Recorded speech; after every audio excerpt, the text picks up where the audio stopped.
take. Armin Sarya. Your name is never going to be hotter than it is right now. This is No BS. No BS is presented by Screamin' Sicilian Premium Craft Frozen Pizza. Find it in your local grocer's freezer and taste what all the screaming is about. Welcome to No BS with Bill Schmidt and Armin Sarya. Let's get it on, as the great poet Marvin Gaye once said. It's No BS. Billy and Sarian statewide on the game. NicoletLaw.com talking text line going to be open for you all day long. It's 877-794-1973. You took us up to deer camp yesterday. Hopefully it's been profitable. That was great. We look for updates, Armin, on the talking Always. text line. This week is fantastic with them. Deer camp, yeah, deer camp isn't one day or one moment. It's a process. Just like winning. You got to trust the process. Yes. Winning's a process. It's not a moment. So deer camp is a process. Deer camp's a long thing. It's a week or maybe even more. So we want to hear the stories continue to come in. And especially when we have Matt on at 10 o'clock because he loves deer camp. Yeah, Matt loves it. Come on now. So let's make sure that we flood in a lot of talk about camp, a lot of stuff Hunting. about how your tree stand is looking, how the trail cams are looking, because Matt Schneidman will really appreciate that when he stops by in about 45 minutes from right now. Tough day for Matt Schneidman. Long day for Matt Schneidman. Weird week. They talk about this a lot for the players. And I was talking about it yesterday with our friend Dave Michaels over on one of our sister stations in here, Armin, where we talk knowing that it's a short week. They send out the first initial injury report yesterday. Don't practice. It's all speculation. If it would have been a walkthrough, who would have been out there? Today, all the coordinators will talk. This will be your day of press availability into the locker room. Right. And walkthrough opportunity. We'll see what the injury report lays out. That'll be maybe about an hour or so after, but long day for Matt Schneidman. We don't talk about it from the players' perspective, but the media going to be a little bit different here. He's grinding all week. Long day for Matt Schneidman. Probably why I haven't heard back from him yet. Oh, okay. Actually, I just thought about that. That might be the reason. So maybe we'll see what goes on with Matt today in his schedule. But long day, this is the normal Wednesday, right? I believe. Isn't that how that works? Well, it's combined Wednesday and Thursday because injury report is and Thursday is generally coordinator conversation. Today that will all happen up at 12:65. So the Packers getting ready for a massive game against the Miami Dolphins, a very, very different Miami Dolphins team that's walking in here than one that was on the field a few weeks ago. So very important game, very important conversations. And we'll try to have one with Matt Schneidman when he stops by here in the second hour of the program. Last night, the Harbaugh Bowl, physical game to say the least between the two clubs. You knew that was going to be the case. It always is when the Ravens are on the field. But man, that Ravens team, Armin, they're confounding for a couple of different ways. At times in every game I think they've played so far this year, I've thought they're the best team in football. Right. But every single game, they're either trailing. They've been down 10 plus points in 5 games, which is crazy. They've won 4 of those 5 games, which is the second craziest part of that. The only one they didn't win, if I'm not mistaken, is Kansas City, where they're down 2 scores in the opener. But we came away from that game saying, damn, I'm more scared of Baltimore than I am Kansas City. They're one of the most confusing teams in football, but when it feels like they got to have it, their yards per play is disgusting on offense. And it feels like whenever they got to have it, they can move the ball down the field with relative ease. Yeah, except for the times they don't, like against Pittsburgh or against. So I don't know what to make of them either, Billy. I think they're a team that we expect to be better than they are. They're always a favorite. I've been saying this for the last how many years with you. When's Baltimore going to break through and finally win a Super Bowl with this group? They've got the MVP. Yeah, is that like fair? Can we ask when you're going to win a Super Bowl? When you're actually going to? And this is the part with Lamar, right? Yeah. Like you mentioned it. I love Lamar Jackson. I think everybody loves Lamar Jackson. Great player, yeah. The only time that he doesn't play well has been in the playoffs against the Chiefs or against the aforementioned Pittsburgh Steelers. Like his numbers against the Steelers are brutal career-wise. And those are the only games where you look up and say, all right, against your biggest rival and in the games that matter most, you haven't played your best. That's strange because every other time we're talking about you as the most explosive, most dynamic player in football. They're talented. They're well coached. Really good defense. So why don't they consistently dominate teams? It's a confounding thing, but I think it's one of those. It's why I was so strong on my. We were on opposite ends of that Pittsburgh Baltimore. Yeah, a week ago. Line. Yep. I was like, I really like Baltimore here, and I remember you took Pittsburgh. I'm like, they should be better. They should win these games. And then sometimes they do. Like last night, they did what you thought they'd do. Derrick Henry's running over folks, punching guys in the way to the end zone. They have great depth in the backfield. They've got some guys on the outside. They have Zay, who when he plays well should play well. But why are they down so many? Why are they down 5 times, 10.5 points? It's just a weird thing with this team, And realizing that maybe it's a decal deal, like you just think the Baltimore Ravens are going to have an awesome defense. Their defense is not great. That's a good point, actually. I did fall into that trap. When you look at the numbers, their defense hasn't been as good as in years past. It's like logos in college football. You just assume, all right, Ohio State quarterback not going to play well in the NFL, exactly. right? Like you just immediately have the association where, Baltimore Ravens, they're going to have hard-hitting linebackers that just go sideline to sideline and cover people up. They got a really good player in Kyle Hamilton, a couple of nice rushers, but otherwise, they can be got on the back end. We even did this about the Chiefs on offense. Like the Chiefs haven't been as explosive on offense. They win a lot of games. We just assume because of Patrick and maybe I guess Kelsey that they're super explosive, but they haven't been super explosive on offense. They've done enough to win games. In a number of years, yeah. Right. So that's a good point though, Billy. You're right. I mean, maybe their defense isn't as good, and that's part of the reason that were they're you not as to my expectation week in and week out. Were you on Team John or Team Jim last night? I've always been a John Harbaugh guy. Okay. Jim has been up and down with me. Like sometimes. So, he's a good coach. Sometimes the antics are interesting. Sometimes they're just too much for me. The grandpa glasses and the whistle is a definite look for my man. Now, I'll say this. I remember as a young lad, Jim Harbaugh as the Colts quarterback, competitive guy. Sure. As the Bears quarterback. Didn't like him then. Loved him when he was on Saved by the Bell, the new class, making an appearance. That was a big deal for me as a youngster. Screech's cousin? He was Screech's cousin. You're right about that, Billy. I'm excited you got that reference. Let's go. Oh yeah, I've seen the video plenty of times. It's been shared a lot. I've seen that video plenty of times. No question, he's a great coach. He won a national championship in college. He took a Chargers team, boom, right away. They're a contender. So I would say I'm more on the John side of the thing, but it wasn't like I was at a strong rooting interest one way or the other.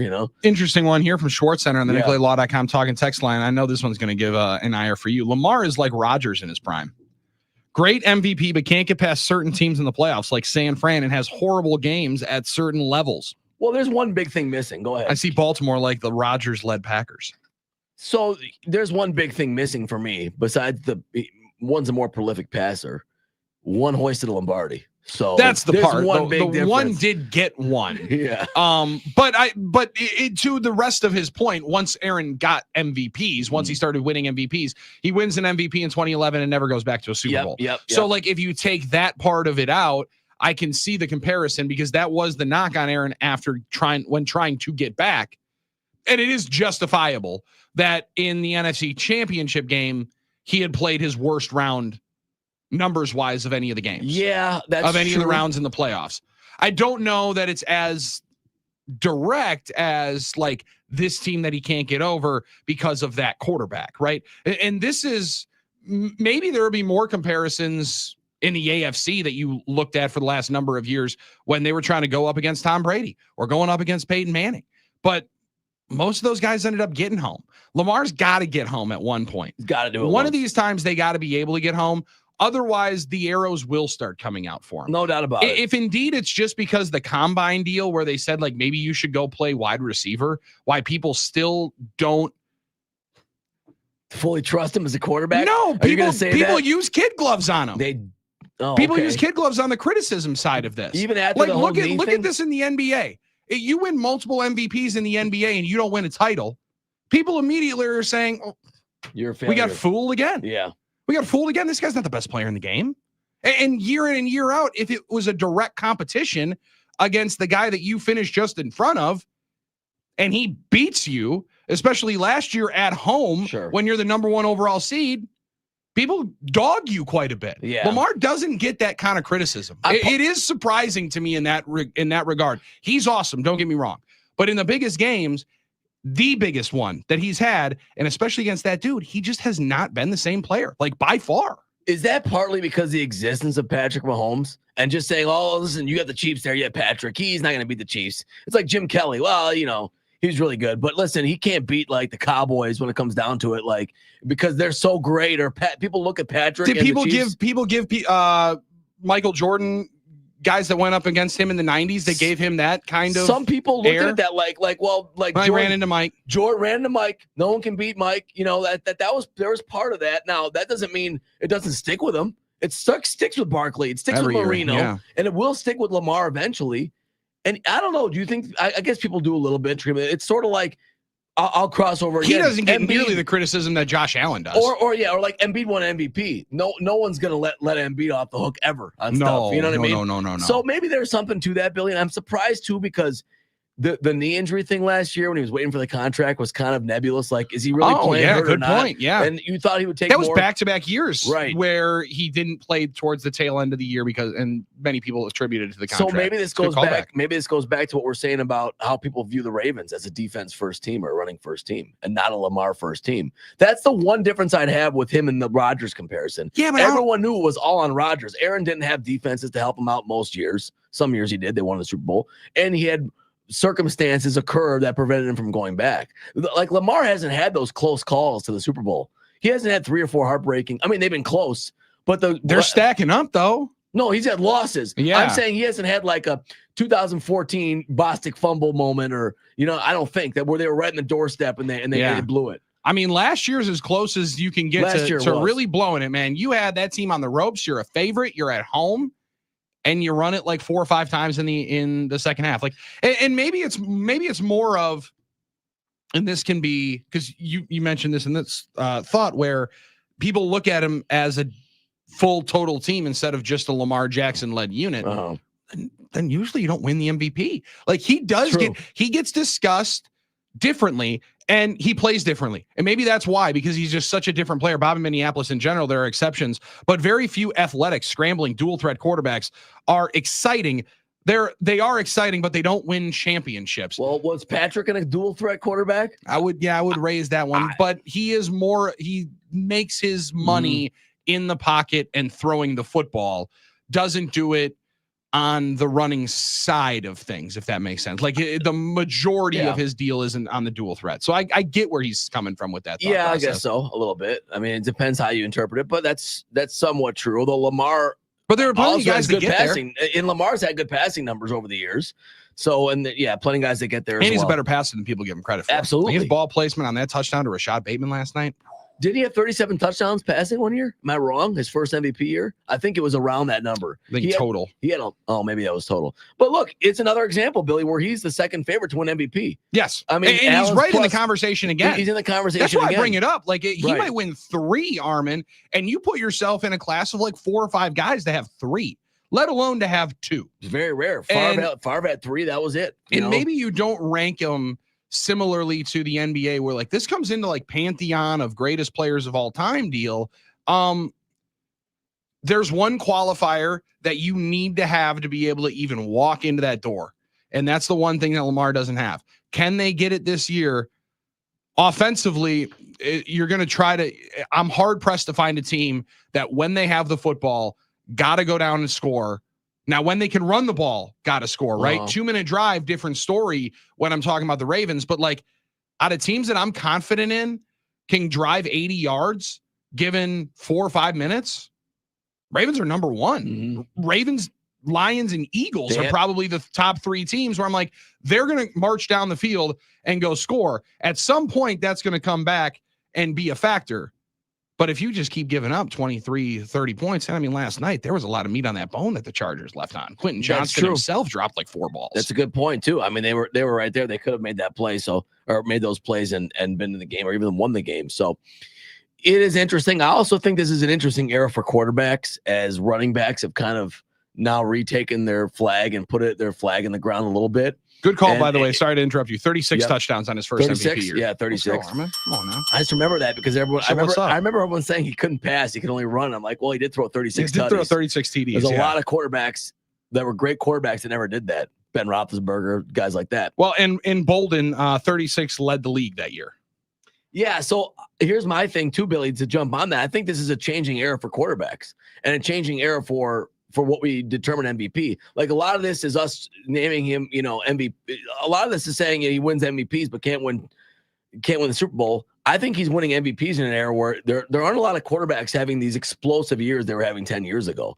I mean, when Rodgers won in 14, I think Matt Ryan had numbers just as good. I think there were other guys involved. Or it was Drew Brees, not Matt Ryan. It was Drew Brees that had crazy numbers. And, you know, it was the Mel Kiper thing, complaining about how there isn't explosive offenses anymore. Quarterback numbers are down. It's a running game league more, and maybe running backs are cycling back to being more dominant in the offense, which I used to complain about, of course. You were complaining about this year is just saying, Armin Sarian, hey, why don't you come take a walk with me real quick? Yeah, this is let me show you what running backs can actually do. Ridiculous splits coming out, and the number that was circulating around yesterday that I just love being able to see it in practice as to how different some teams are when they make a move that can be somewhat unpopular, but it works, right? Being able to go and sign a running back. Last year, the top three the three running backs that get signed in the NFL, Saquon Barkley, Derrick Henry, Josh Jacobs. All three teams are the top three running teams in football. Conversely, so the three teams that then said goodbye to those three running backs. Yeah. They're like bottom 5 in football. They are. And now, will one of those teams win the Super Bowl? I'm not sure. That was kind of part of my original statement. One of those guys might win the MVP though this year. That's my in this conversation. It's a changing league and it's a changing offense. We talked about it's all two shell and umbrella now, and running backs are more effective because teams are trying to defend the pass, and they are defending the pass and explosive passing plays more successfully than ever before. That's also why I think it's hard to look at the MVPs as all created equal.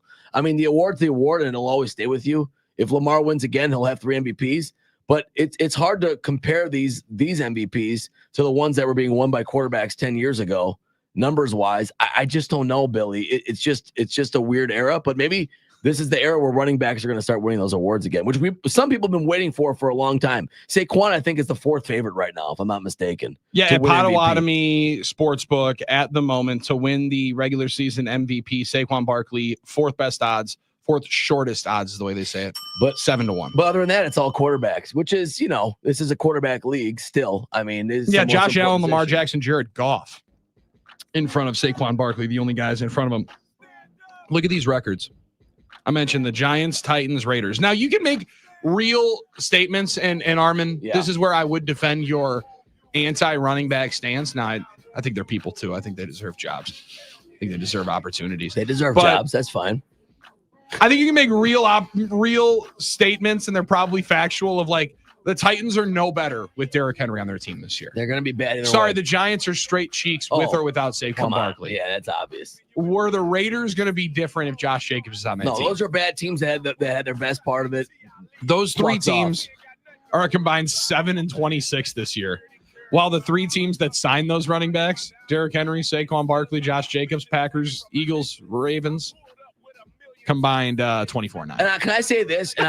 And that's a good point. And can I say this? And that's coming from somebody that just said that Josh Jacobs is becoming the focal part of the identity of our offense. I don't think any of these teams, Eagles, Packers, and the Ravens, are built around the running back either. That's the difference between now and maybe 20 years ago with the bell cow running back or 30. Those teams are built around the identity of like Emmitt Smith and Thurman Thomas. I mean, the Packers Jacobs is our identity in a lot of ways, but are we built around him? We're built around Jordan Love, right? I mean, I would argue that the money's there. I would argue that. We'll do it on the other side, because you look at all 3 of those teams. If they want to get home, they better have their identity via those backs. We can discuss it with you on the NicolaLaw.com talking text line, 877-794-1973. Armin Sari and Billy Schmid, no BS in this conversation. Billy and Sari and statewide on the game. Match Diamonds here in 20 minutes. Hey guys, Billy Schmid with Underdog Fantasy, my favorite way to invest from my couch legally in Wisconsin. Over 5 million happy players and $2 billion won. Underdog makes it fun and easy to cash in on all your favorite athletes' performances. You can make a play for only $1 or go win big. So get after it now. Download the app, sign up, and play their pick'em game, whether it's NBA, NFL, a mix between the two. All you do is pick higher or lower on your favorite player stats and watch your picks either hit or not, but hopefully hit. And Underdog's double flex option, you can even take 2 L's and still have your entry be a winner. This season, Underdog is running a special promo or bonus almost every single day. Like Profit Boost. They bump up your winnings in just a tap when you apply a boost to an eligible entry. They got discounts where you'll get just adjusted projections on certain player stats to give you a better shot at a big W. And free picks. They're basically a sure thing. A player just needs to get higher than a half a point of a stat for that pick to win. Plus, all new users get a free pick. So download the app today, sign up with promo code Billy, and deposit now to get up to $1,000 in bonus cash instantly. That's promo code Billy. Must be 18 plus and present in the state where Underdog Fantasy operates. Terms apply. Concerned with your play? Call 1-800-GAMBLER or visit www.ncpgambling.org.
No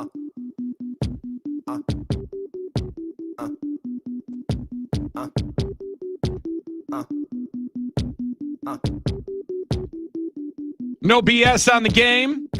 Billy and Sarian with you inside the Iron Jock Studios. We broadcast each and every day, 9 until noon, and we talk to Matt Schneidman coming up in about 15 minutes from right now. We'll go to the update desk with our friend Doug Russell. Before that as well, get a look around sports. But first, let you know that if your holiday shopping is not done yet, Iron Jock's got you covered now through Cyber Monday, which is December 2nd this year. Enjoy 40% off Iron Jock's entire line with promo code HOLIDAY40.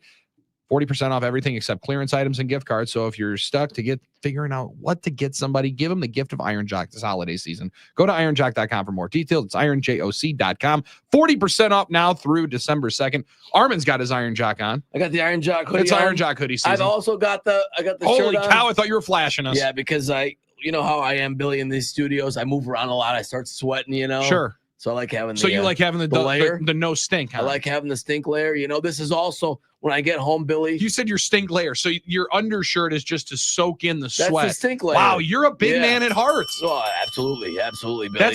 That's a classic big man. But move. it's stink free, so I'm good. Then you're not gonna have any issues. Then I get home, and that's the layer I have for the spit up and all that stuff. And then I like to have one with done. Lena when I'm holding her. If she's burping and spitting up, then I'm not worried about it. Don't need a towel. Right on Don't the even Iron worry Jock. about it. We're good. They should It ain't staining. They should market that as anti-spit up. That's for a great dads. idea. Yeah, they should do. I'm trying to talk to Paul about it. I'm sure he's gonna be very receptive to The this. women's line could be just anti-spit up instead of anti-stink. I Because don't know- ladies don't stink. I don't know about you, Billy, but when you Carson's older now, but when he was a baby, I have like the rag, the burp rag. I just keep it over my shoulder like I'm a bar back. Oh, you're just hanging out with it all day long. Why not? If I'm at home, I'm gonna be ready for it. It's the Armin Sarian uniform is what it's coming down to. Instead of I like that. Instead of like the spit ups coming, where's the rag? You're like the cool guy at the gym that's just always got the towel around him. I feel like a real one. You know what I mean? When I always have it No over doubt. my Yeah. back, Always ready. strapped up like it's a 25. You stay ready so you don't have to get ready. It's like a championship belt or a 25 leg parlay just over the shoulder. One of those two. Just keep One it of those ready. two ways Just to be able to stay ready. showcase that you're always there for it. At least I didn't do my right before the show started. Nobody heard it, but I was kind of getting on you for your 5 leg anytime parlay. Four leg parlay. 4 leg. Yeah, we're still stuck on the 4 legs of it. But yeah, we're finding some free money. We're just trying to find reasons to be thankful. We're thankful for a lot of things this holiday season. This is the week to do it, Billy. One thing that I'm very, very thankful of is the ability for Potawatomi Sportsbook for you to walk in and place, a 4-leg anytime parlay, which would be like David Montgomery. I don't know, maybe David Montgomery to score a touchdown, Roma Dunze to score a touchdown, Amon-Ra St. Brown to score a touchdown, and maybe sprinkle in Tim Patrick in there to really sweeten up the odds. I don't know, maybe that's the case. It's pretty good. I appreciate Potawatomi great Sportsbook odds. allowing you to have that opportunity to turn a $5 bill and Abe Lincoln into 3 Benjamin Franklins. No That's a doubt cool about it. thing. That's an awesome invention in our life to be able to make that move instead of just having to say, wow, I wonder if all 4 of those guys scored a touchdown. Yeah. If anybody would think that would happen. And then you could prove it that, you did. You And know, then they won't. And then I can still, throw it away and feel pretty confident that I had some fun. I'm not as much long shot guy as you are, but I should try to be more. So this morning I was looking around for like a nice long shot that I thought could hit. I saw LaMelo had another big game, so I was thinking about the LaMelo MVP futures at like plus 25,000, but maybe I should become more long shot guy instead of overplaying the heavy favorites like I like to do all the time. Either way, really the sportsbooks are going to win. Either way, the sportsbooks are going to win. They're happy. So you way. might as well try to have that one chance for you to win that big one. And then for you to, up your unit price and then have a lot more fun. Dan and Elkhorn on the NicoletLaw.com talking text line. Saquon Barkley's the MVP. As a Cowboy fan, I just threw up a little bit in my mouth. Marcus in Iowa adds in this one. Aaron Jones to Minnesota also pads the stats of the running backs coming over in free agency. He's had a good year. And their teams being some of the most dominant teams in football. We talk about it with Baltimore. I don't know if they're completely different. They feel a lot more dangerous with Derrick Henry. Also feels like a guy that was born to play for the Baltimore Ravens. Boy, I think that second part is huge. Born to play for the Ravens. He definitely makes them better. He's also a better version of himself, I think, this year than I've seen I would the agree last with few that. years. Yes. He just looks, I don't want to say in better shape, but more refreshed. He just looks faster. He looks more elusive. He looks sprier. than he did when it felt like there were so many treads in the tire because he was getting run so much in Tennessee. You know? There's also the threat of, we can put it in 22's gut, or Lamar can run the outside, Right. and good luck being able to stop those guys. So like that He's a part of beast, it, though. I think does have people a little bit more hesitant with it. Saquon Barkley running behind maybe, if not the best offensive line in football. Philadelphia has had one of the best offensive lines in football. Right. Consistently has one of the best offensive lines in football. By far a better unit than he's ever dreamed of having in New York. And he's got 1,500 total yards. So I'm glad you mentioned that, Billy, because I think that was kind of where I was going before the break about their true value. I think those guys, yes, they're having great years, but Saquon it's not built around Saquon. It's built around the quarterback, right? It's built around Jalen Lyon. Like, he helps them win. Derrick Henry's helping them win. I agree with that. But when those guys could have had to do it themselves, they couldn't. It couldn't work like that, right? I mean, Saquon couldn't overcome all the Giants' terribleness around him. You know, terrible quarterback and terrible line. Saquon couldn't do that. Derrick Henry couldn't overcome that in Tennessee. They're big parts of the puzzle now. Just like came Josh, pretty damn close, taking him to the AFC title game. I mean, yeah, I guess, but I don't know. I just didn't feel like they were going to break through with just him being like Josh Jacobs is a huge part of the puzzle for Green Bay. Mm-hmm. No one's going to disagree with that. I called him the identity of our offense. I understand that, but could you do it by yourself? I think that's what I mean. So, but when you're saying that they're built around Jalen Hurts in Philadelphia, I would counter with, no, they're not. Like, I mean, you look at when their offense is the best. They've now won since they lost to Tampa Bay 33-16 last game of September. They have rattled off 7 consecutive wins. In those wins, the most attempts that Jalen Hurts has thrown, what would you think? I don't know. I mean, 28. 25? Oh, okay. He's got 28? attempts, So attempt totals here of 25, 14, 20, 24, 20, 28, 22, and their offense has been better than it's been in arguably the last, full calendar year. When you go back to when they were even 10-1 last year, but kind of sputtering and spiraling. Sure. Their identity is putting the ball in Saquon Barkley's gut and making him be awesome. Let him be the X factor. And when he's taken over, they've been the best version of themselves. Now, Jalen's also run more in those games, and he's been more of a factor at the goal line. But like, I get where you're saying you can't do it all yourself. Absolutely, it's the ultimate team game. But all of these teams, their offenses are the best versions of them when that offense is running through that running back. Yeah, Packers are the best version of this offense when Josh Jacobs is getting 20-plus touches, Barkley getting that load, and Derrick Henry the same. I agree with that. I just, in 2022, when Jalen almost won MVP, they were a really good team. I don't know that they're better now than they were then, but that's because Jalen was playing great ball. And he's not the same guy as he was in 22. That was his best year. He was probably one of the best players in the league. I think that's where that would be where I think about that in terms of the other side of the argument.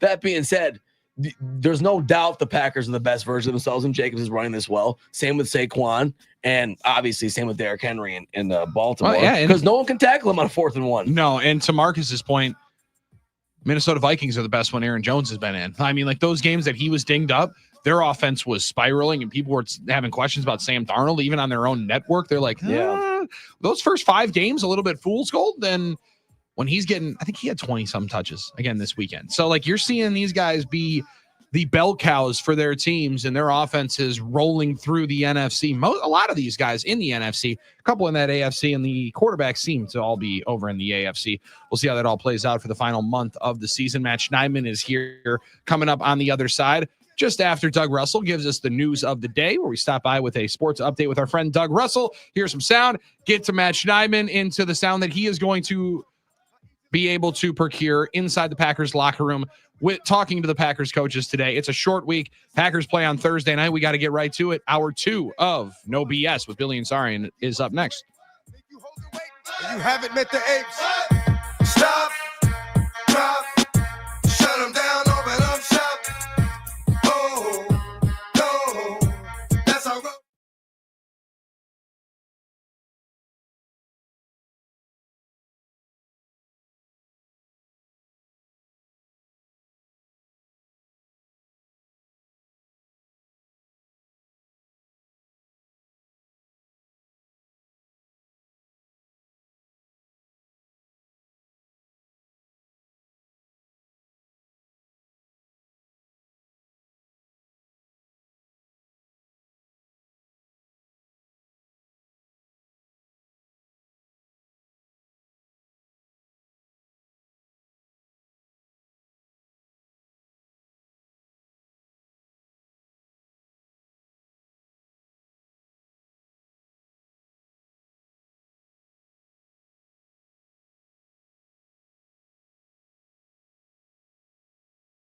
your DH.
He's very knowledgeable, very intelligent guy, very personable guy. Here's Doug Russell. The Packers and the Dolphins, I guess for that matter, are both on a short week, but at least the Packers don't have a travel day getting ready for Thursday night's Thanksgiving feast at Lambeau. This is an all-new experience for the young guys. After the game on Sunday, I asked rookie safety Evan Williams, have you ever played 2 games in 4 days? I have not. I have definitely not, but I'm looking forward to that challenge. Feel like we're primed for just this culture, this organization. I feel like we're primed for, just looking to the next game and, being able to pivot, being able to adjust and just make those changes and say, hey, all right, we're going to put our cleats in the ground and hang with the best of them. So definitely ready for that challenge and got a good team coming in here on Thursday. So we're going to have to be ready. I'll get things started Thursday with game day at 3 live from the Miller Lite end zone at Lambeau Field. Kickoff is at 7:20. The 2 early games, you can sleep through these if you want. I don't Potentially know. will. Yeah, potentially will. The Lions and the Bears. I mean, probably, if you're a Lions fan, this is the first time last year they were good too, but they're 10-1 right now. They should stomp the Bears. And then there's the Giants and Cowboys. I don't know if you boys saw this or not, but Cowboys owner Jerry Jones says instead of firing Mike McCarthy, he might give him a contract extension. Yeah. So, Hey, he's a Super Bowl winning coach. I'm going to borrow All right? your bell. Get in there. There you go. He's a very successful head coach. Hey, he said there, Let's get the facts straight. worst things you could do, worst true. decisions you could make. Week 12 last night wrapped up in L.A. Dropping back 5, line drive throw, caught, leaping, catch back to the end zone. The tight end Andrews. A beautiful thread-like line drive touchdown pass. Lamar Jackson. Kevin Harlan on Westwood 1 with the call. The final score, Ravens over the Chargers in another Harbaugh ball, 32-23. So the big brother beat the little brother. Baltimore now 8-4 on the season. LA, they're having a good season, but 7-4 they fall to after last night's loss. College football, the Badgers are in it right now. They haven't won a game in over a month.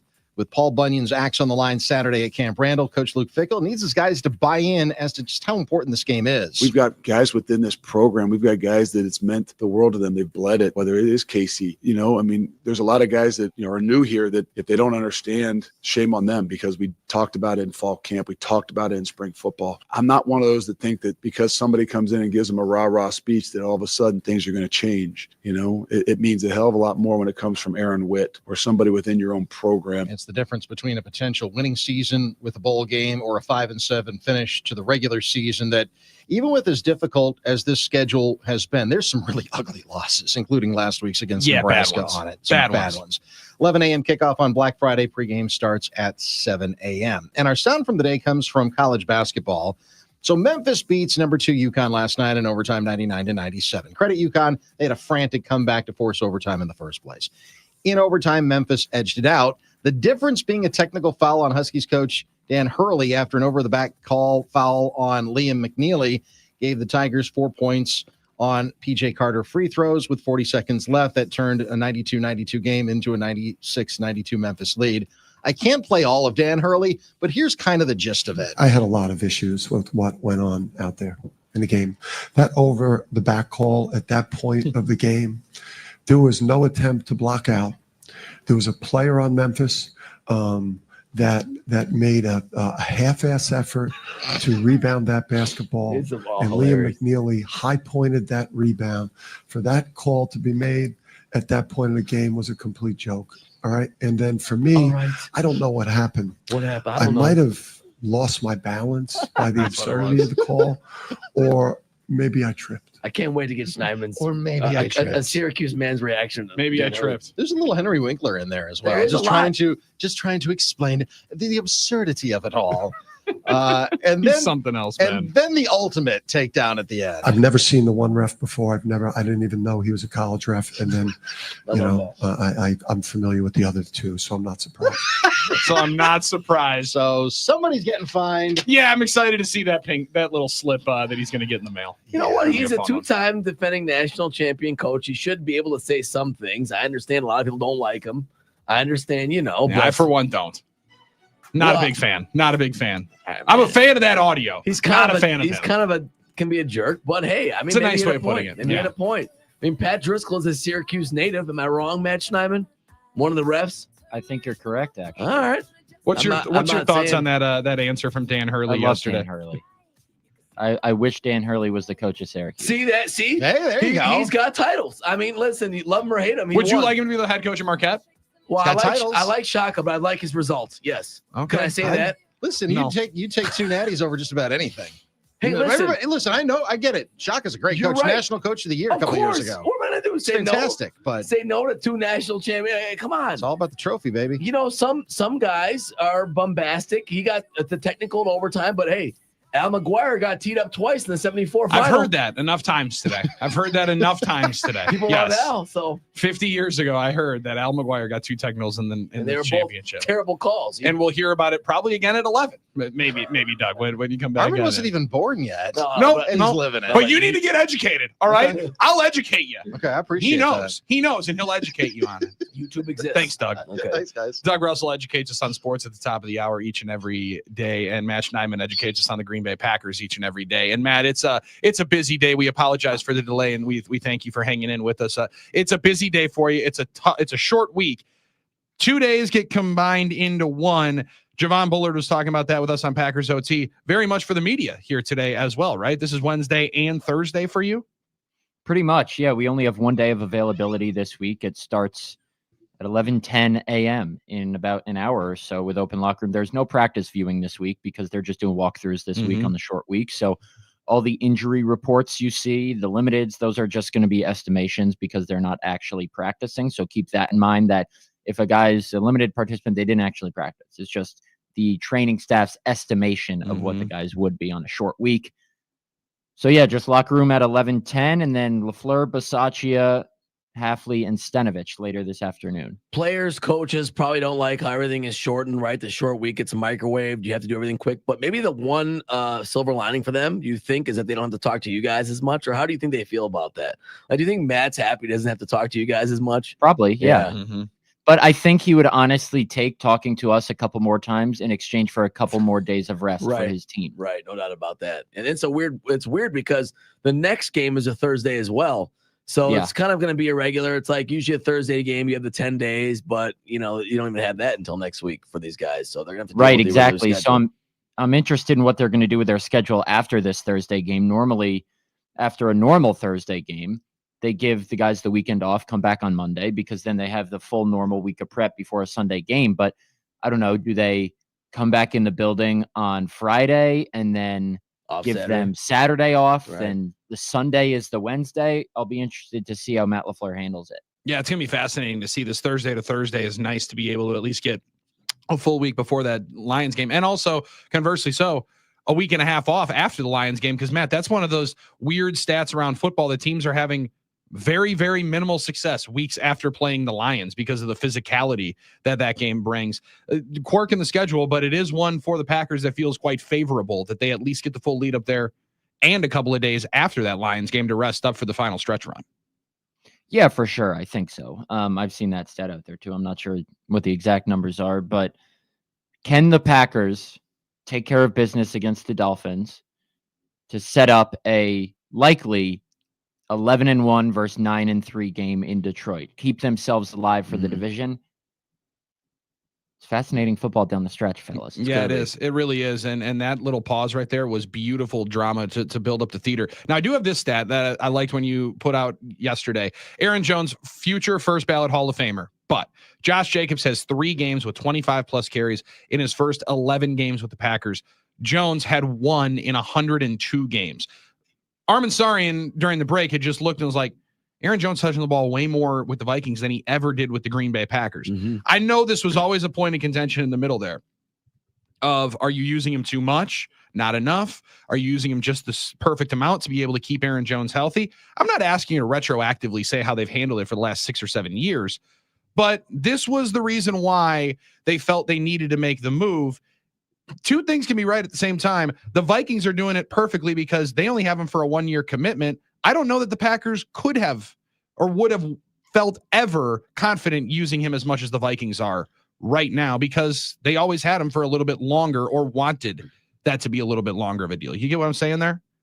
Yeah, I think they're also kind of different styles of backs. Don't get me wrong. Aaron Jones could do well after contact and he could be a bruiser, but he just wasn't built like Josh Jacobs. And you always heard Matt LaFleur or whoever talk about when it gets cold and it gets into November and December, that's when A.J. Dillon wears defenses down. You never really heard them talk about Aaron Jones like that, even though he was somewhat capable of doing that. More effective sometimes, actually. Josh Jacobs brings all the skill that Aaron Jones did and that running style that A.J. Dillon did, packed into one, and a guy who stays healthy when he's giving all those hits.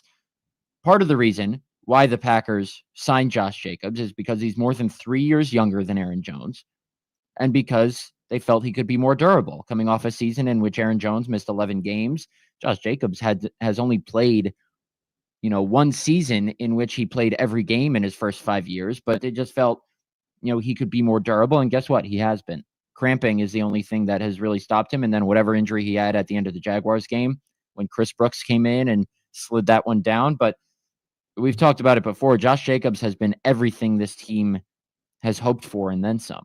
Yeah, no doubt about it. He's been a perfect fit for this offense. And when we say this, and I know people have talked about it all week, it's not that Aaron Jones wasn't a fantastic player, but he's just fit in perfectly.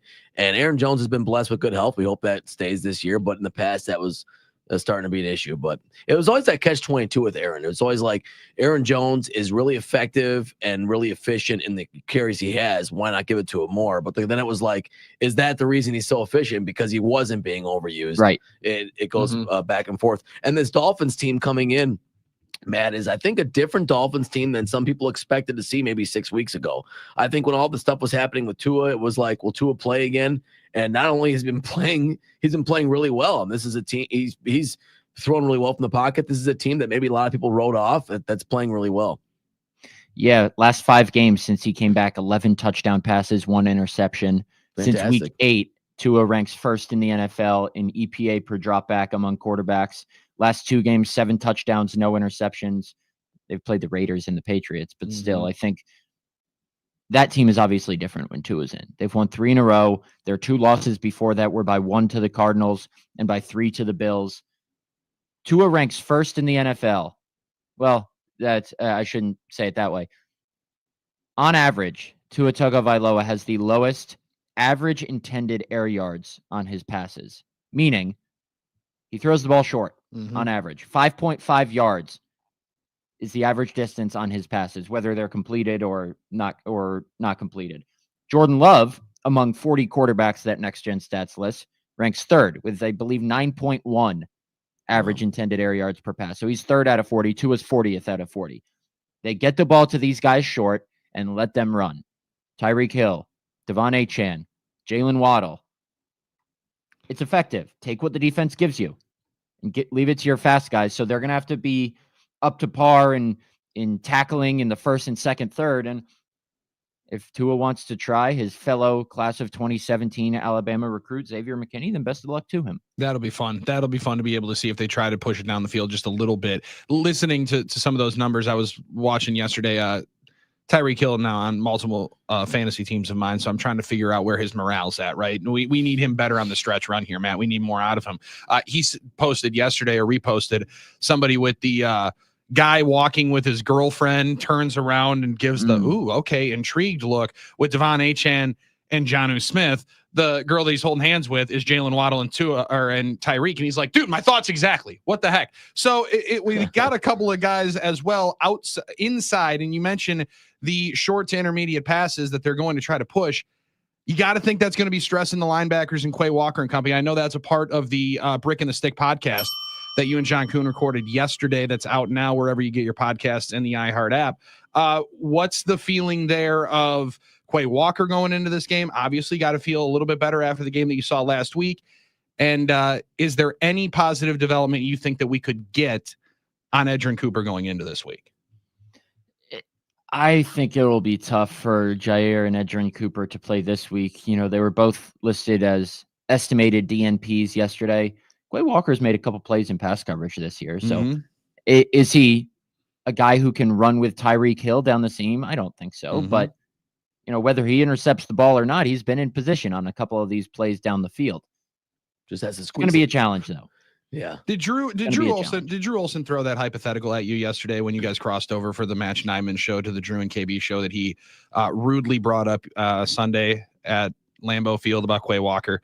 He looks at me and goes, Billy, what do you think? Sacks and interceptions for Quay Walker, over under on how many dropped interceptions he's had. I said, well, Drew, that's kind of unfair because if he was catching the interceptions, he'd be playing offense. Everybody wants to be playing offense. Not everybody can. But he puts himself in good position, and you have seen it multiple times this year down the seam when he is able to just trust himself in that cover 2 pass coverage.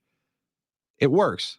Speaking of some lax cover 2, a lot of people are excited that Joe Barry is going to be on the other side here. He's not calling anything, though, so Packer fans can calm themselves down on his impact on the Dolphins defense coming up this week, correct? Well, he's their run game coordinator on defense, and they're 8th in the NFL in rushing yards allowed per game. So maybe that's just Joe Barry's sweet spot. Maybe he doesn't need to be calling a defense. Maybe he just needs to be, you know, coaching them up on run defense during the week. I'm sure he'll be staying up all night this week to try and find a way to stop Josh Jacobs. Don't you think he'll be fired up to trying to?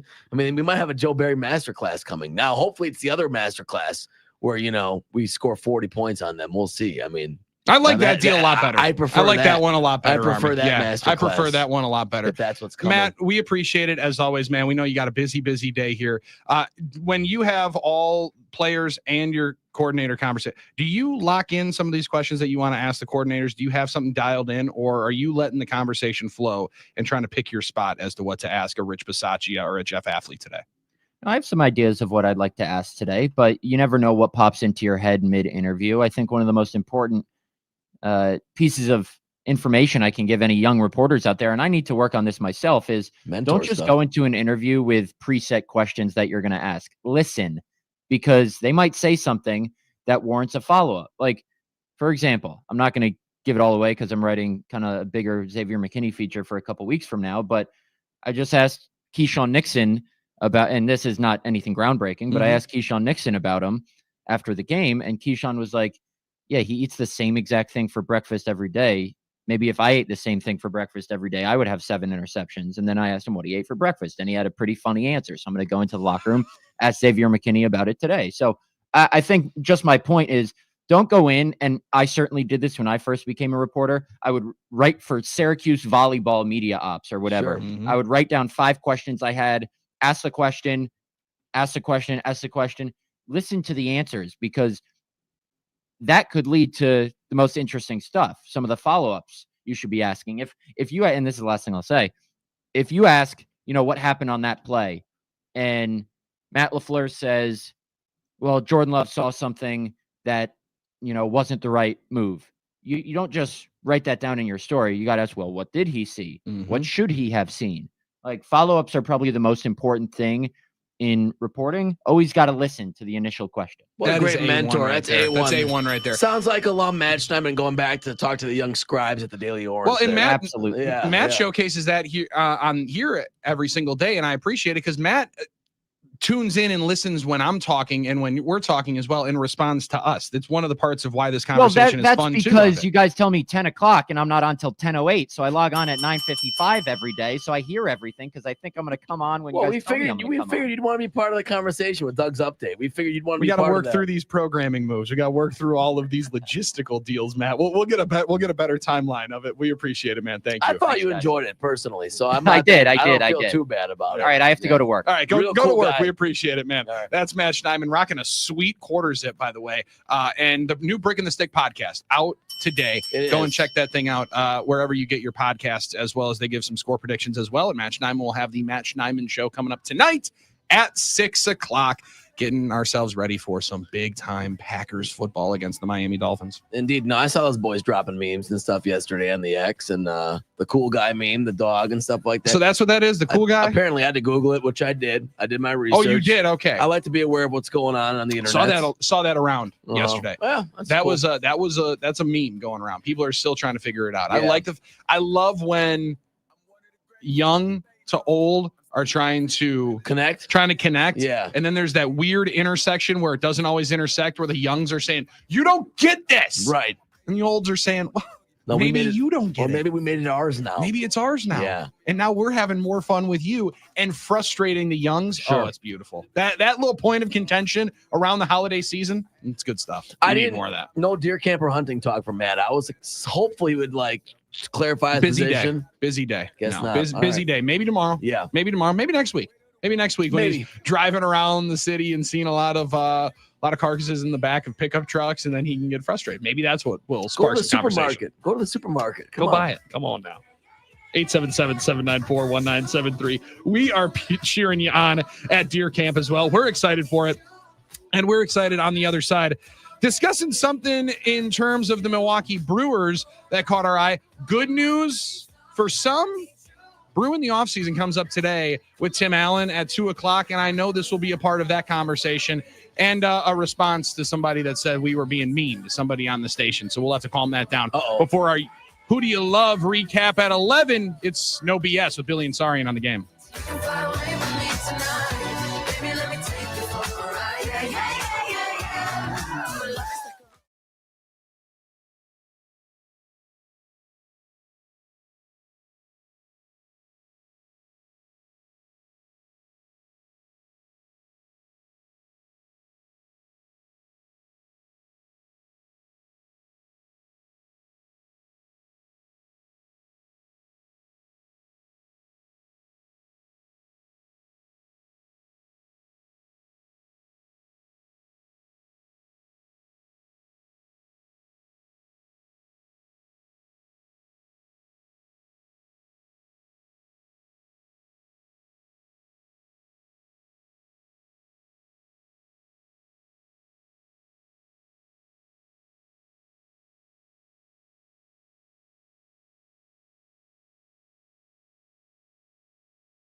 This hour of the program, it's No BS with Billy and Sarian on the game, brought to you by Happy Place Hemp and HappyPlaceHemp.com. Everybody relax with some Happy Place Hemp. Could be the perfect addition to the Thanksgiving Day week. I'm just saying, like, it just might be a good addition, especially come around dinner time on Thursday. Oh, is that in the side dish draft? Is that in the side dish? Listen, if Delta 8 gummies from Happy Place Hemp would be a part of the side dish draft, number one for me. See, I'd take it number one, no Yeah. questions asked. Right. Drift Seltzer would be number two. That would be another thing you can Multiple drink. different milligram dose styles that you can get of that. Fantastic stuff. Also, there's CBN, CBD gummies, fantastic tinctures and all that. But happyplacehemp.com, promo code Billy, 25% off. Yeah, I'm taking those number one. You know, the thing about the side dish draft, and I know I made mention of it the other day, and I know Drew and KB talked about it, our counterparts there. They from did 3 to say 6. it yesterday, and I was a little worried. I felt like they thought that we were taking a shot at them.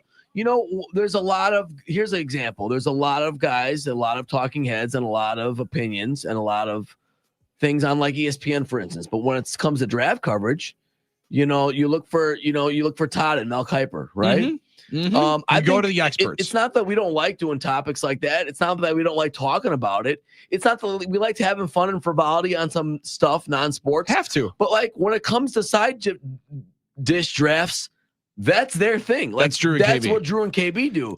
So this is what they do. This is their topic. This is what they're great at. Why would you step on someone else's toes? I'm not going to sit here and say like we can't talk about it, but like right. The joke I made about how in the second year of broadcasting school they tell you in class to do a side dish draft during Thanksgiving. It's not that we don't like talking about food. Okay, we love it. We talked about 300 deer pounds camp. for a reason. Hey, we love talking about food. It's not that, but it's like I could leave it to the professionals, Drew and KB, to talk about stuff like that. Now, I don't know if you feel the same way, Armin. COVID made everybody believe that they can Drew and KB like Drew That's and a KB great can. point. That's a great point. Even a guy like me, maybe I had an outsized sense of confidence that I could jump into these topics. I mean, I have a strong topic. I'm at this grocery store yesterday. Sure. I have a strong take about something with pre-cut fruit, but I didn't know if this was the platform to bring it. Okay, get it out. Or this was the week to do it because we have a couple Packer games. Well, it seems like you wanted to get it out. So Well, what's your pre-cut no, fruit? it was more take? just the point. Like, you have people out there, these idiots buying pre-cut fruit at like a 300% markup. I want to go to the grocery store and offer to cut people's fruit and take the money that they're paying. I don't want you touching my fruit. I mean, there's a $25. No, don't need you I'm in touching my there. fruit. I'm in the produce section. Well, yeah, but listen, I'm in the produce section. I would have to wash my hands. And there's pre-made fruit tray platters for the person that's too lazy that forgot to bring something to the party. It's like $25. You're paying like an extra $15. That's $5 worth of fruit, brother. And you're paying $25 because it's arranged and cut. Pre-cut fruit. Have you ever gotten the charcuterie board? I know the salami and the cheese. It's the fruit platter is the charcuterie board of fruit. Sure, but you're paying for the aesthetic. As I've grown up and understood that I can do that myself if I put my mind to it, a little extra elbow hard work, grease. little elbow Yeah, I grease, don't know about and that. I can save the 400% I don't know about that. markup that they have on pre-cut fruit. That's like you saying that you could just It might okay. not look as I'm good. looking at this edible arrangement. What is this? No, I that's can't just a do couple that. of that's No, a couple no, of no. honeydew and cantaloupe. I could slice that up for you. That's different. Mm-mm-mm. That's totally different. You think you're gonna be able to? All of a sudden, you sit there with all this fruit. You're like, which one's that? Yeah. Okay. No, All no. right. Sweet. All right. I'm Let's not- figure this out right now. I'm not dipping strawberries in chocolate. I'm not making edible arrangements with You're fruit saying and melon if and you want, pineapple. yeah. No, I'm not Sherry's You want berry. some grapes? Don't get yourself the. Wash them yourself. I'm just saying, I'm looking at this thing, even the deli meat tray, all right? It's Colby and it's using your salami. That's all it is. You can slice them up, and then I have to pay a 300% markup. You guys picking this up in the grocery store, I will cut your pineapple for you. You just give me the $10 extra you're paying The for bad thing is that sounds like a dangerous OnlyFans deal that you might be getting into. Say what you want, but that's a side hustle. That's a side hustle. That Cutting somebody, people's fruit. Absolutely. I If did you not just think about sat that. there in the supermarket and said, if you don't want to buy this fruit platter, I will cut your fruit. I will do it myself, and you pay me the markup. Pre-cut fruit Alex, is the biggest sucker deal in grocery retail. Get Butch on, get any grocery expert on you want. They will tell them that's where you're making your money. Alex and Gabriel, what in the world are you guys talking about? Slow down, Betty White. Wait, you mean Betty Crocker? You mean Betty White? Betty White was on Golden Girls. This guy. Okay. Okay, yeah. Maybe yeah. Betty White bought pre-cut fruit. You know what? Maybe she did. And I got fired up about it thinking about Randcorp it. said that. I mean, you're paying for the convenience, man. I don't have time to go cut the fruit. I'm not doing that. I'm not doing that. If you want to pay, I'll do this. If you want to pay for convenience, I will cut your fruit. You know how much markup that was? Yeah, you know how $25, man, for like $5 worth of fruit.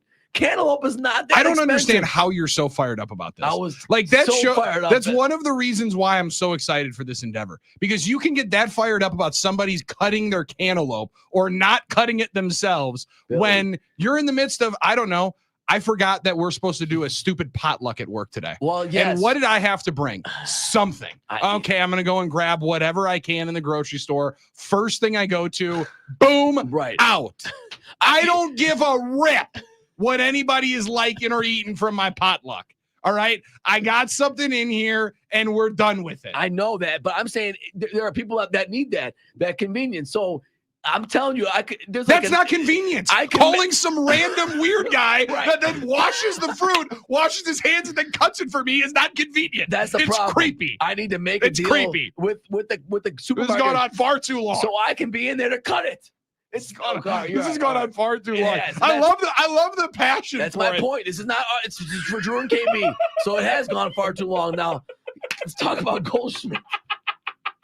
It really is though. Like, see, I was so mad when I saw that platter. All right, sorry. I can see you just fuming in the grocery store saying, "What on earth am I doing?" I here? literally said, "Who would pay that price for that?" And then I saw someone buying it when I was checking. He said, out. "That's BS." But you know what? We need to keep our local And grocery stores. BS. We need to keep our grocery stores in business. Maybe that's the way. They have to have margins like that, Billy. Mailman Jeff, here's the deal. I just can't. You cut the fruit, I'll cut the cheese. Good one, mailman. Well Jeff. done. It's well done. Get that mail out. Get that dad joke in here. All right.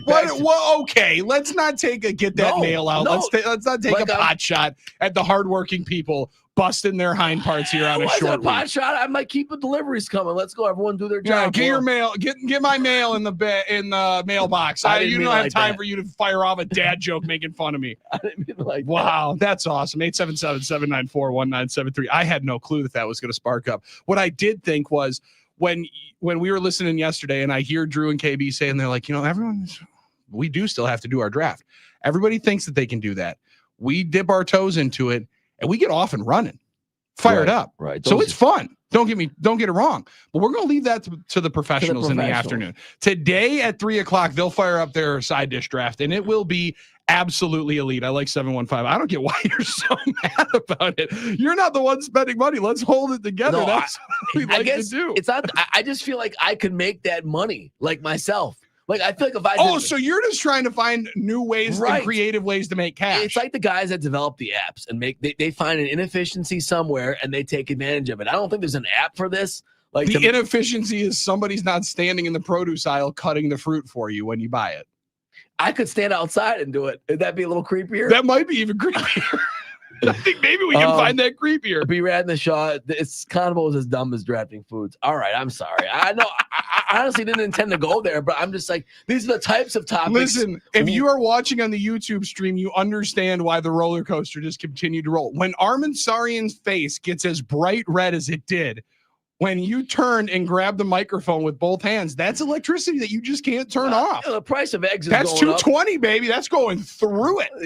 Eggs are going up, ground beef's going up, and we got people that just, I don't care, I'll pay for that markup of cut fruit. Slice my kiwi. You're all good. Oh my God, that's fantastic. So you mentioned let's talk about Goldschmidt. That was the cutting costs. Now maybe if this cost issue was the reason why the Milwaukee Brewers are trying to find a way to be able to, I don't know, maybe hold on to Devin Williams. According to Bob Nightingale yesterday, Brewers going to hold on to Devin Williams for now.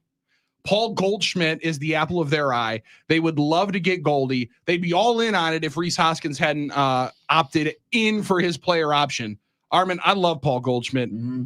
He beats the hell out of the Milwaukee Brewers. I'd be very interested. Paul Goldschmidt won the MVP 2 years ago. Now, we know it's not the same Paul Goldschmidt we got last year. Yes. The question is, would he be the guy? How much would it cost? Could you get him for cheaper? Probably it's the same thing. You got Rhys Hoskins there, but Rhys had a negative WAR last year. The idea of Paul Goldschmidt is intoxicating. The idea of Jeff Suppan once upon a time was intoxicating because all we saw was him dominate the Brewers. we see Paul Goldschmidt dominate the Brewers. Do we have a little bit of anecdotal, bias there? I'm not really sure. But it is interesting to think about. He is, 37, 38? Our guy Dave Gasper is always in on this type of topic. He's digging in on this stuff. What is he, 38, Dave? Or 37. 37. Going to be 38. And would there be room for him? Is there money for him? All these questions. Yeah, and just where you put him too? With Hoskins opting in at first base, and is Goldschmidt at 37 years old and declined the last few years? First base, DH. You got DH at bats. You got to give to Yelich coming off of back surgery. You got DH at bats to give to Contreras to get him out from behind the plate every once in a while. And Hoskins is going to need his DH at bats. So between those three guys, you add Goldschmidt to the mix. I don't see how there's enough for Goldschmidt to be like, that's an opportunity I want to go to. So you're thinking he becomes Gary Sanchez? Yeah, probably. Because Gary Sanchez was just sitting on the bench saying, like, hey, man, am I going to get to hit? Am I going to hit today? Yeah. Am I hitting this week? Like, that was a spot where they spent $8 million, and you barely even saw him. Yeah. Like, there were runs of times where you didn't see him. So I get it. I understand it. But like, if you're going to take a swing, I would not be. You spent $11 million on Jesse Winker and kept him on the roster the entire year. Right. I could spend $11 million on Paul Goldschmidt and feel okay whenever I knew that I could put him into the lineup against lefties, especially at American Family Field. And my man had like a 1,000 OPS at American Family Field in his career. And he's been great. The question is, what do you have left? What version of Paul Goldschmidt? But if that was a move you would make as a Brewer, and I know we're talking to Timmy at 2, honestly, that I would give him every chance to be the guy and be the starter at first before I, split time with Reese and all this stuff. Because that's just how I feel about Paul Goldschmidt. Like, I want to see let you go and get a chance if he could be the guy. Right? You go win this thing, no doubt about it. 877-794-1973. Interesting thought on it. And Brewers factoring into the conversation before December. Rarely the baseball market over the last number of years has moved at all by this time, and starting to get a little bit of tea leaves around there as well. So interesting stuff to be able to keep you abreast of. Again, Brewing the Offseason comes up at 2:00 today with Tim Allen. Myself and Aaron Nagler have Carry the G Radio, comes up at noon to 2. We'll talk Packers and Niners, as well as Packers and Dolphins. A lot more Packers and Dolphins conversation on the other side. And 20 minutes away, Doug Russell will be in here. We also have the Who Do You Love standings update through week 12. We are officially 2/3 of the way through the NFL season. How many people are in to the playoffs and Who Do You Love? We'll give you that update coming up in about 25 minutes from right now. Get a contestant in there as well. Armin, should we do text submission today? I think we should today. I don't see why not. We haven't had one in a while, and it's a short week. Let's do a texter. Short week. Let's do a texter for Who Do You Love? 877-794-1973. Potawatomi Sportsbook kiosk gets hit up in about a half hour. We're back before then. It's Armin Sari and Billy Schmidt. It's No BS with Billy and Sari on the game.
Here we go. We're back. Sweet. So I can log off here then. Bloody is right. Bloody is me, right? Yeah, I think that's you. You should do a log off. The World Series, Fat Joe. Yeah, I did. It didn't hit like Ice Cubes. Although I like Fat Joe's music generally, but yeah, he did Lean Back, right? That was a good song, Lean Back. Damn, Lamar Jackson ranks first in passer rating, passing touchdowns, passing yards, rushing yards, total touchdowns, and total yards. This year? Yeah. I guess he's the MVP. Wow. Shit. How come it doesn't feel like he's that dominant then? Because he's got 4 losses. Right. Dude, Quentin Johnston had one of, if not the worst football game of all time last night. Oh, like, Quentin what the Stonehands? fuck are you doing, dude? Yeah, literally just, all right, let me throw right to him. I literally, right there. It got you right there. If I got one. Does John Fanta swear in that thing? No, I don't think so. Should we play it? Yeah, I think we should play I'm it. gonna listen to it first. If I got one more, I'll send it to the station. like one more catch or 10 more yards from Zay, I would have won my fantasy. Oh man. Yeah, that's what it is. I'm out of that league anyway. I had a terrible year in fantasy. I needed like 1 catch for 5 yards to win, be the highest scoring player of the week and get $10 in my one league. Super Bowl shows. Need your responses at 8K. Mute that mic. Hold on. That's it. Yeah. If the Packers make the game.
There's no BS on the game. Billy and Sarian coming at you right now. In about 15 minutes from right now, we will go to the Potawatomi Sportsbook and we will hit Who Do You Love? It's already week 13, so we need your picks for week 13. We're taking text submission today for the game. And also, Armin, we're going to have an update on the standings and figure out who is right now into the playoffs to eat with the guys if they can beat the guys in the playoffs. That's the other part here. You think, all right, sweet, I'm just coasting into the playoffs.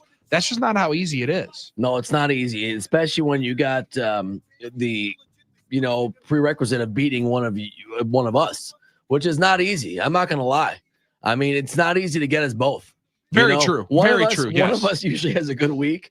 I'm not trying to brag, Billy, but your boy might have done pretty good this week. So, all right, that's what I'm talking about. It's not that I'm so happy about, it's a catch-22. Right. Yeah, I want guys to get in and have a chance to eat with the guys, but I can't sit here and just do wrong picks, No, especially when you're going down to the Potawatomi Sportsbook and throwing that Andrew Jackson in there saying, let me see what's coming back here on the profit boost. Right. And you got some nice profit there with a good week. So we'll get a full look at that coming up on the other side.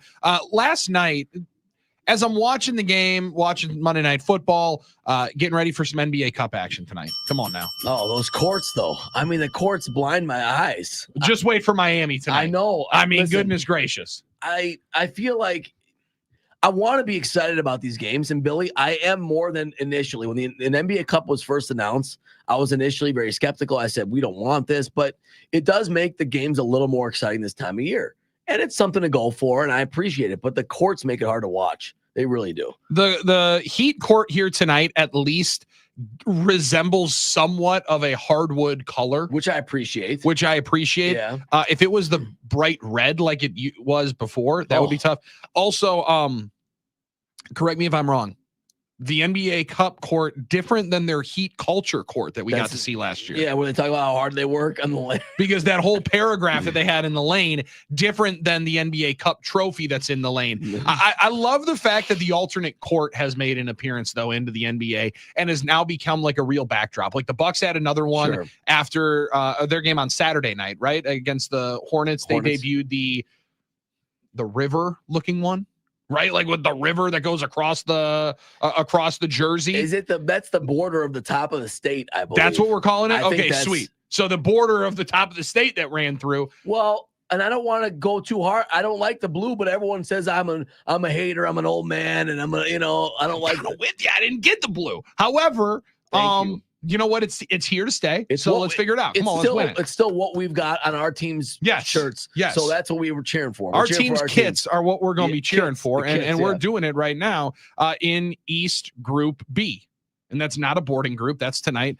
Your battle in the NBA Cup. You got to be able to get in here. Come on, East B. Let's go. And I can't help but be more excited about these games the last couple of weeks because the Bucks are playing better. I mean, there's just no doubt about it. Doesn't it? We've turned it around now. It was a little hairy at the end of the Hornets game. We should have closed it out better. But the reality is the Bucks have at least gotten back into a groove. We're starting to roll a little bit. It's crazy what happens when Doc got rid of that goatee. It's crazy what happens when Brandon Jennings talks to Doc. That's true. Brandon Jennings also said, I talked to Doc at 5-1 now? Yeah. So there you go. So, I mean, obviously there's going to be ups and downs throughout the year. It won't be linear, but for at least for now, the Bucks have righted the ship a bit and they're one game. I think overall they're 8-9, so they're back close to 500. They were in the danger zone for a while, and Doc never wavered. He said we're a playoff team, but hey, and now I'm not worried about us missing the NBA Cup. Maybe something to reach for here. Hey, Bucks were in the semifinals last year.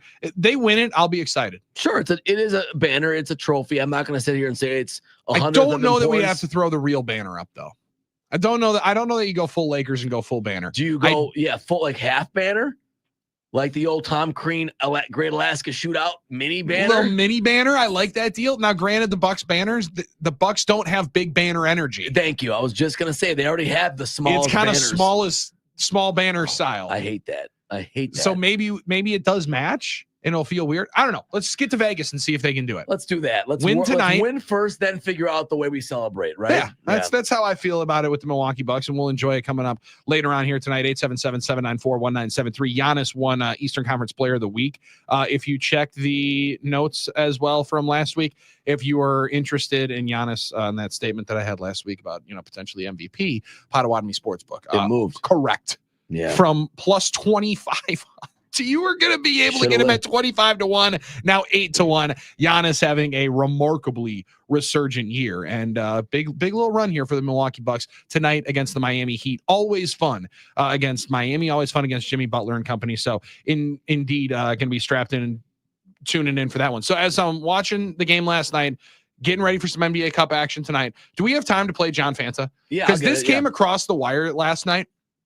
Now, Armin Sarian loves college basketball. Love it, especially the Big East, right? I am trying to love college basketball more. That's good effort. Yeah, trying to. Also helps that my NBA game is it's not in a great place right now. The viewing ability of it is starting to. It's wearing on me as one of the most avid guys. So I'm trying to come in here. John Fanta is an electric factory. I can always be a fan of college basketball when John Fanta's talking. So I was not familiar with this. I know Cincinnati, Xavier, one of the best rivalries in college. Big rivalry. They hate each other. They despise each other. John Fanta apparently put over Cincinnati in his top 25 deal. John Fanta goes on Spaces, which is the X variety of live. Right. And my man gets into it last night with a youngster that decided that he was going to have some fun on Thanksgiving week with our friend John Fanta. Gotta go. Hey, John.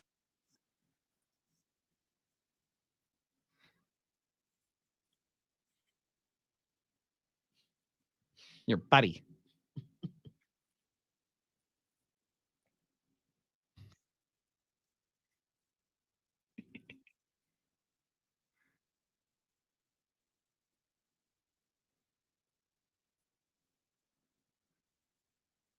You know? Here we go. Guys about to get cooked.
No, you don't get to.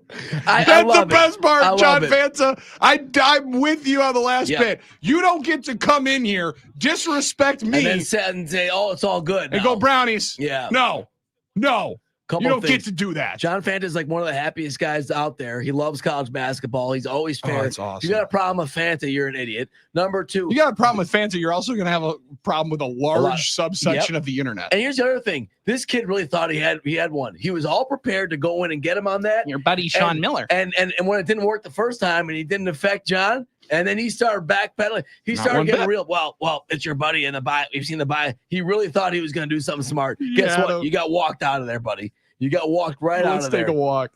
I also appreciated that audio so much because it did feel like I validated my mocking voice of different It was frustrated great. fans. Your buddy Sean Miller. Sounds like it's How about that play calling deal with Matt LaFleur not getting the ball to Jaden Reed and Tucker Kraft? If they wanted to win the game, they would have gotten the ball to Christian Watson more. Yeah, I love that deal. he That's found out. fantastic. The kid found out, and Yeah, the he messed reality around and is, found out. You don't take a walk with Fanta. John's logic was flawless. I love it. They didn't win games. What do you want me to do? I go by the scores.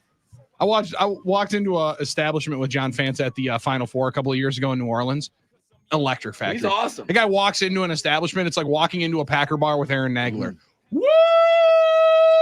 Nags comes up in an hour when Carry the G Radio. Myself and Aaron Nagler fire that up at noon. On the other side, we'll get an update from Doug Russell as hour 3 of No BS rolls through. Armin Sarian's right there. I'm Billy Schmid. We'll play Who Do You Love as well in about 10 minutes from right now. Get an update as we are 2/3 of the way through. It's No BS on the game. You some type of law or something, somebody.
He's very knowledgeable.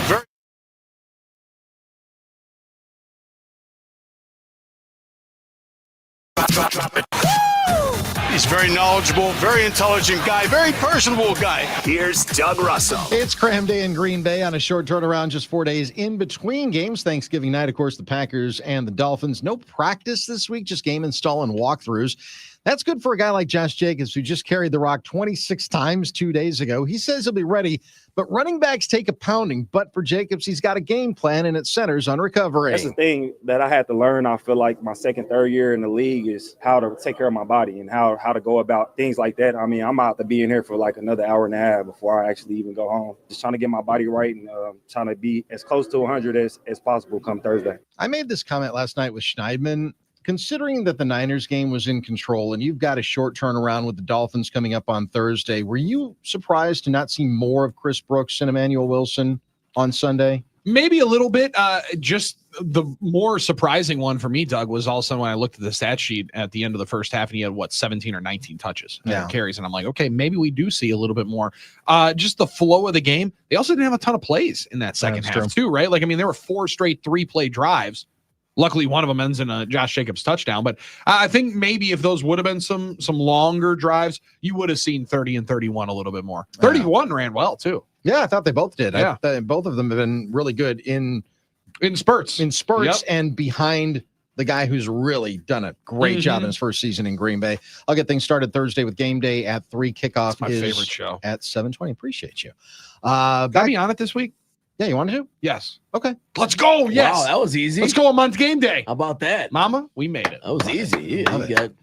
I'm in. It's a huge short week. Anytime. Listen, any help I can get booking guests for game day, I'm going to take. Hey, we're in. We're in. Let's go. You are in. I'm so excited. I love that. Come on, make him feel on the more Packers important. beat this week is going to be Bill Schmidt from Packers OT and No BS. So I just felt real important after that tease. Did you hear that? that? Oh yeah. Oh my God. Back to the Dolphins for a sec. Remember that unfortunate incident with Tyreek Hill on opening day, handcuffed, put on the ground when he was pulled over Way for back speeding? when. Yes. Yeah. Thanks for the reminder. Well, Good he call. was still issued 2 citations, one for careless driving and one for a seatbelt violation. So he was still getting charged by Miami-Dade police until yesterday. The case was dismissed because the 2 officers didn't show up to court. Wow. You know, they say go to court, and if the officers don't, they just get thrown out. Yeah, that's what happened in Miami-Dade. So Tyreek said, you know what? I'm just going to show up, see what happens. Tyreek and Trump. It's been a good week for both of those guys. Also good for on a short week. He said, sorry, sir. Yeah. Coach, I need off on Monday. Sorry. I will not face justice for this. So the cops failed to show up, so he off. Will Jameson Williams suffer the same fate in the situation going up in Detroit? Ooh, goodness gracious. That cat cannot keep himself out of situations. Just He's go such home, a good guys. player. J-Mo's such a good player, He's too. so good for them, but Just go every home. year he's in something. Yeah. Man. That is unfortunate. It's so hard. It is. I don't know. They're not as good guys as you, maybe, Armin. Maybe they didn't have that thought instilled in you. Like, End hey, of the day, I nothing think good that's what happens it after is. midnight. It's true. It's true. Week 12 wrapped up last night in LA.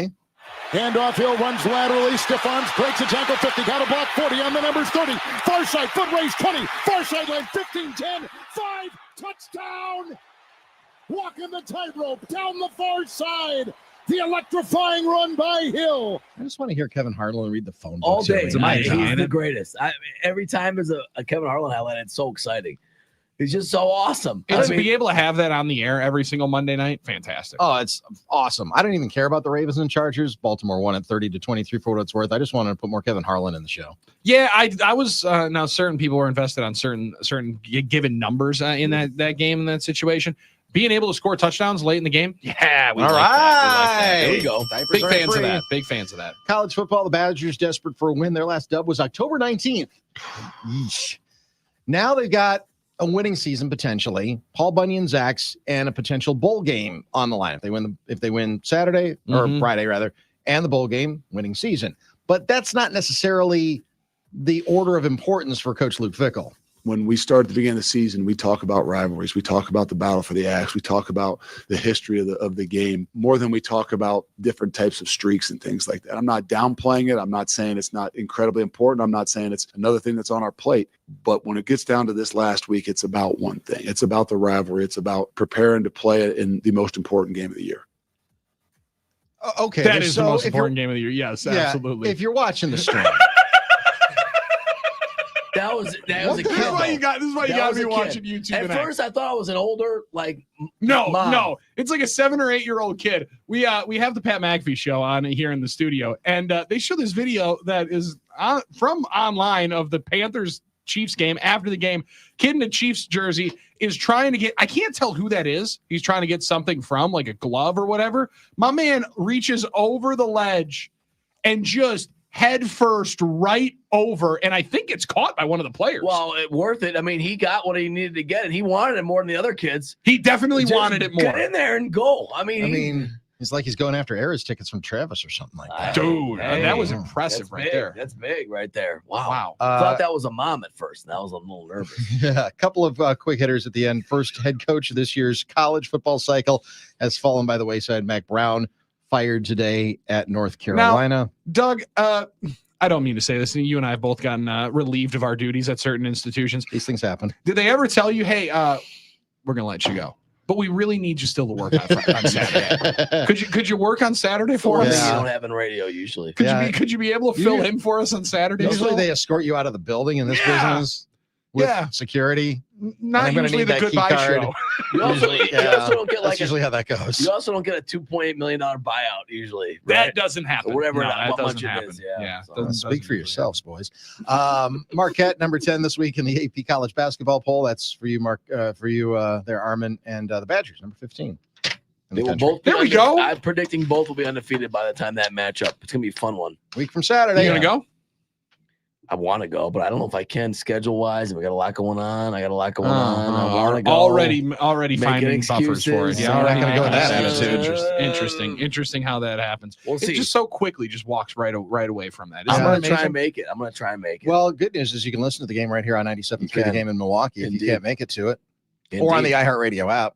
Amen. Well, and Stuart in Madison has a great point. You guys realize in preseason games we have Kevin Harlan on TV, Wayne Larrivee on the radio. What team has a better combination for the preseason? Stuart, great point. Nobody. You're not wrong. And let's throw Matt LePay into the mix as well, because he's ours as well. And they are both up for Sportscaster of the Year this year in Wisconsin. I think they should do a podcast. I think they should do a podcast. Oh, that's a golden idea. What That if is they- $1 million idea. Take it down the hall. Larrivee and LePay podcast. That's It's a a perfect great name idea. for it too. Great name. They can Great talk idea. I'm gonna about email the boss and see if they can get talk that going. Packers football. They can talk Wisconsin sports. They can talk other sports as well. Even Oh, they I can talk think all about kinds of things. Think about the litany of stories in the broadcast booth that those guys would have. Oh, sure. I mean, Wayne called Chicago Bulls games for so many years. Yep. Ever-changing Matt with the landscape of Brewers. college sports, like be able to discuss that. That's fascinating. Old That would be a good stories. idea. That is a podcast that I would listen to. I They would should too. Start developing that. I think that'd be That would make sense. Yeah. The other podcast that somebody should come up with would be like a long story of the Green Bay Packers, because there's so many Some of stories the history of it, perhaps. like the history of it, Okay. how they've gone through different, regime changes. Sure. You Yeah. call it like Tales of 1265 or something. 1265 Lombardi Avenue. Yeah, because that's the address of the. I like Tales from 1265 personally. That a one's little bit better. Yeah, That one's it's just- better, yes. I think because it's from the buildings. I will work on that. I'm going to workshop that. Man. That would be another Those are great $1 million podcast. ideas right there. And we're going to put it on the iHeartRadio app. We're going to do that too. And I love think, listen, I think those will challenge for the iHeart Podcast Awards. Well, from your lips. Let's go. All right. Let's do this. Dougie, appreciate fired it. up. Sorry Thanks, for brother. just giving you a bunch of different tasks to be able to come up with those podcasts, but we got to come up That's with why I those. got the big office in the back. So he's got it. There he goes. That's Doug Russell from the news desk hanging out with us. It is Billy and Sorry, and it's no BS statewide on the game. All right, Armin, we ask people a question each and every week. Who do you love in the NFL? Yeah, who do you love? All right, who do you love in the 11 o'clock hour of No BS? We talk sports, we talk investments, and we talk NFL action into the final stretch run, the final third of the NFL season. We have 12 weeks down, 6 to play. You got to beat the guys to eat with the guys. Armin, What was the results after a full slate of Week 12 action? You got to beat the guys. I don't know anyone's able to. Well, unfortunately, we don't need a lot of time for the recap. I pulled in. Now, Billy, it wasn't your best week. Okay, we know that. We're not 1 for 5? 1 for 5. But I did pull in a with 5. a miracle cover, by the way, You right? did. Because I think it's the Bears is the plus 3.5. That's the only one I get. Because you had Rams, Kansas City. Yeah, they were down Bears, 11 with Texans. 20-some seconds to go. So there's no reason I ended up hitting that one. And I did roll up with a 5. And I'll be honest with you, Billy, I would have had, if it wasn't for the Vikings losing that 3.5, I would have had a perfect week. Oh, but it was still, sorry guys, enough to blow everybody out. I mean, to blow everyone out. Well, no, box everybody out because Mickey the Fitz did have 5. We actually had some guys with really good weeks. I was gonna say those are some Ken the stellar Falls, weeks. Ken the Falls had 4. Mailman Jeff had 4, and he was all over me saying I was gonna win because I barely got that Vegas cover. So you thought about that. Mickey the Fitz had 5, but you got to beat the guys, which means you had to have 6. You had to run it perfect, and you couldn't. No one could do it, unfortunately. So sorry, guys. I was too good this week. I just like it. Sorry, guys. It just happens that way. Yeah, I love that. It is what it is. Listen, don't apologize for being excellent at your job. Thank you. I won't. Don't apologize for being excellent at your gig. And taking a texter today, Billy. Listen, I'm going to be honest with you. I'm so thankful for the listeners that we have here, Armin. Sorry. Very, very. You cool if we thank the listeners by taking 2 texters here today? I think we got to. It's a short week anyway, Billy. I think we got to take 2. All right, and good. When you have a name like Diamond Dave. Thank you. I mean, come on. My man Diamond Dave drops that in here. There's no way we're not taking Diamond Dave. Now, Diamond Dave already has the updated lines right here at Potawatomi because he's locking in first game out of the chute, the Detroit Lions. Got a feeling Detroit's going to be one of the locks that a lot of people hit here today. I think so. It's Thanksgiving. They're really good. Why not? Lions were laying 10.5. Now laying 10. Thought that was interesting, Billy. I liked the Bears yesterday at 10.5. Yeah. I don't like them as much at 10. The hook is a big difference here. Very, very interesting. Good capitalizing on the time for Diamond Dave. Take those Lions laying the 10. Commanders minus 5.5. Now the Commies, after a weekend in which they snatch victory from the jaws of defeat and then say, you know what? You look hungry. Why don't you go and eat that again? Just give the snack right back to the Dallas Cowboys. They were going to be able to win that game in overtime. If they make that extra point, they win the game in overtime. Yeah. They go for 2. Dan Quinn said, no thoughts of it. I don't know what you guys are talking about. We aren't going for 2. So quit asking. Well, you would have went for 2. We wouldn't have been seeing you have that same fate of then watching the second special teams touchdown of the fourth quarter cap you off and finish it off with it. Commanders hopes to win that division almost go out of the chute. Now they're going to be fighting for their playoff lives, where 3 weeks ago it felt like they were a lock to be in. Will they be motivated by that, or will they feel the pressure of being a contender now, the hunted? I'm curious to see how the Commanders respond. They had a really great first half. Obviously, they've been a revelation. Now can they keep it up? It's not easy to be the hunted. Now it's Tennessee. So I don't know what they're hunting. Well, Tennessee coming off a win. I know. 32-27 victory over the Texans. That's true. And Billy Jeans, my boy Will Levis, one of the best clips of the weekend. You see him throw the pick and just put the head down and start trucking for the end zone. I didn't. That's cool. He throws the pick. I like you that. see him, the shoulders shrug down, Armin. He puts his head down. Now doesn't factor into it. Like, Right. I mean, I think he gets blocked like 5 or 10 yards away from the pick 6, but he was trying. He was putting some effort in. That Well- was going to look good on film, even well- though it's a bad throw, a bad situation. Yeah, that's true. That's like the whole BB thing in the Super Bowl. Will Levis is a guy that's interesting to me, Billy. I'm not counting him out as being a legit quarterback in this league like a lot of other people are. Sure. I think there's something there maybe with Will Levis. I just think if there's more support around him, he could be in a better situation maybe. He doesn't get sacked 7 times a game. He might be better. I think he spins it pretty good. I think there might be something there for Levis. He made dumb mistakes in a lot of games, but can he outgrow those? I'm not out on the Will Levis situation yet. I want to see how his career blossoms or develops. I'll say I'm excited for this game. Yeah. That's going to be a part of a noon window that features 7 games. A little thinner afternoon slate, only 3 o'clock games because of the games on Thursday and Friday. Remember, Chiefs and Raiders are a Friday 2 o'clock game. All right, we got to continue here. Buccaneers laying 6 for our guy Diamond Dave. Buccaneers are enjoying themselves after a victory. Now they roll to the Carolina Panthers, who hung tough against the Chiefs. Let's see Let's see if they can do something that the Chiefs couldn't do, which is cover on the road at Carolina. Also, look at what Dave Canales and those Panthers have done here the last couple of weeks. More importantly, not just Dave Canales, because they've won 2 of the 3 games. Look at Bryce Young.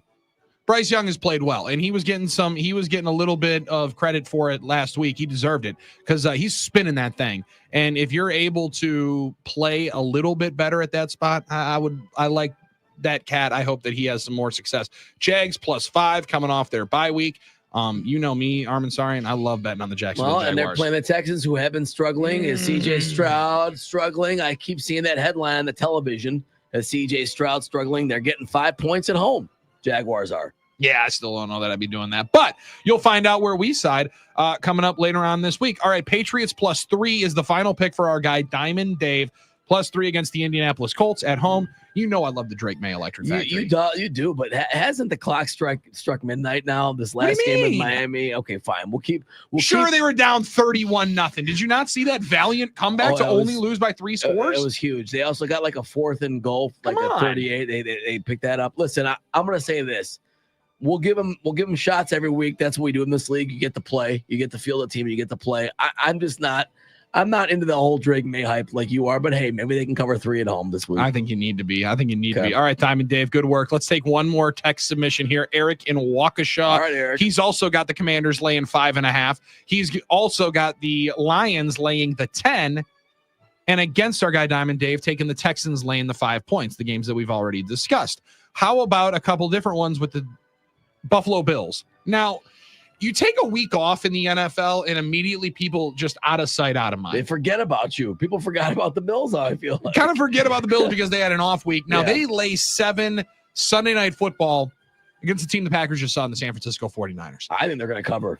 I really do. You got a team coming from the West once again to play in a situation they don't want to be. I don't know what Brock Purdy's status is, Billy. I like this line for the Bills. They said yesterday Brock Purdy threw the football lightly. Okay, so did I. I'm not starting in the NFL. I can throw it around backyard right here. We were slinging it in the Schrader Solutions locker room. I don't know that that's going to count. Bills are fresh. They're ready. They're at home. It's going to be cold, I'm sure. San Francisco is flying again. I wasn't willing to say the Packers are putting a death nail into the Niners with that win this past weekend. This one might be. This one is a serious nail in that coffin. Yeah. If they lose this game coming up this week, Armin, let alone cover the 7, they lose this week, they're 5-7, and they damn near have to win out to win that division. Now, there's this deal with the Bills. with the Niners. You expect at some point this kind of beast to awaken, but I don't know if it is going to. I don't know if they're that team this year. I think they're a shell of themselves. You think Mount St. Helens might just be dormant with them coming up? Well, it depends if Purdy's going to play. I don't think Brandon Allen's the one, so. Maybe it's Josh Dobbs. Maybe it's the astronaut. It's Dobbs. And John reported during the game on the Packers Radio Network that Dobbs was warming up.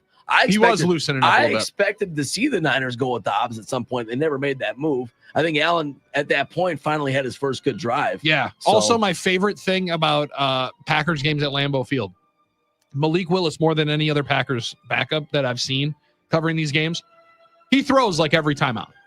I love that. He's like, I'm just getting loose. He stays ready. Although it strikes fear in a lot of people's minds up in the press box because there's people grabbing the binoculars. Malik Willis is warming up.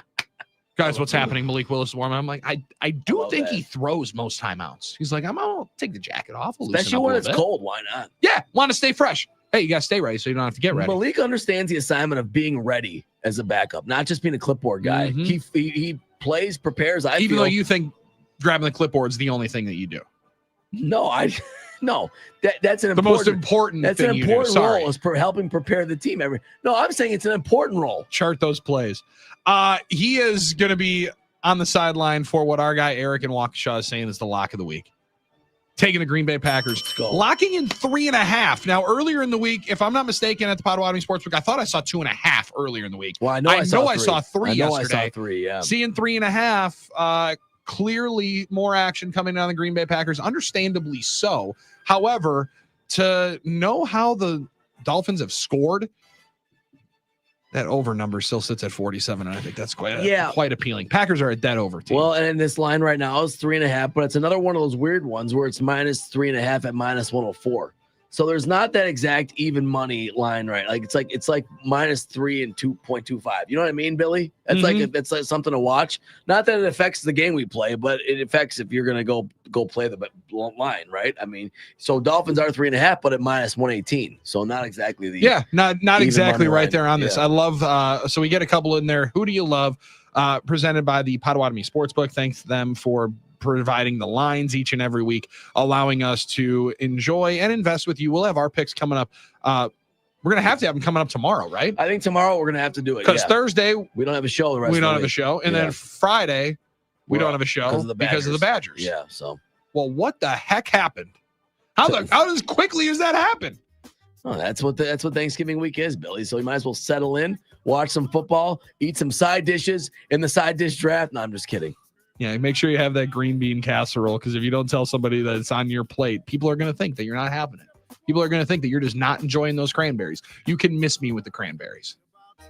Yeah, who else said that? If anybody is actually having the cranberries that come out of the can with like the little ridges on the side and you like slice them in little... Nobody's eating that My stuff. dad loves it. There's no way. I think actually Fanta actually did another thing on Spaces where he came at a guy and said, "You probably eat the cranberry sauce." Thank you. I thought I read that. You probably do eat the cranberry sauce.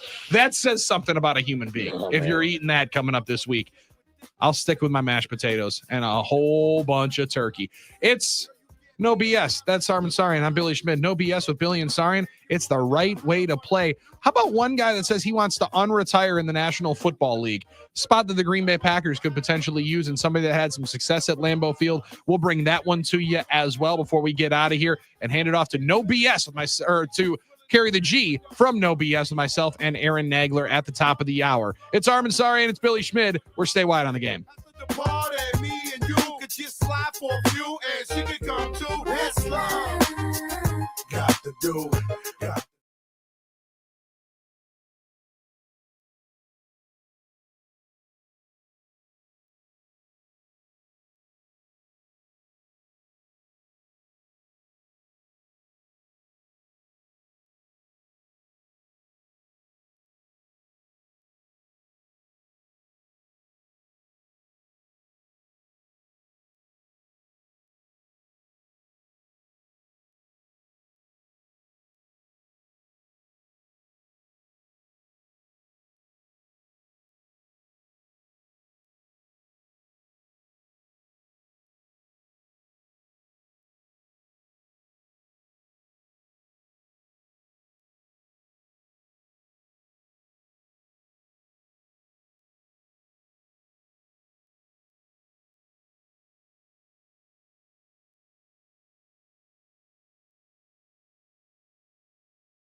It's no BS on the game. Billy and Armin hanging out with you on the NicoletLaw.com talking text line 877-794-1973.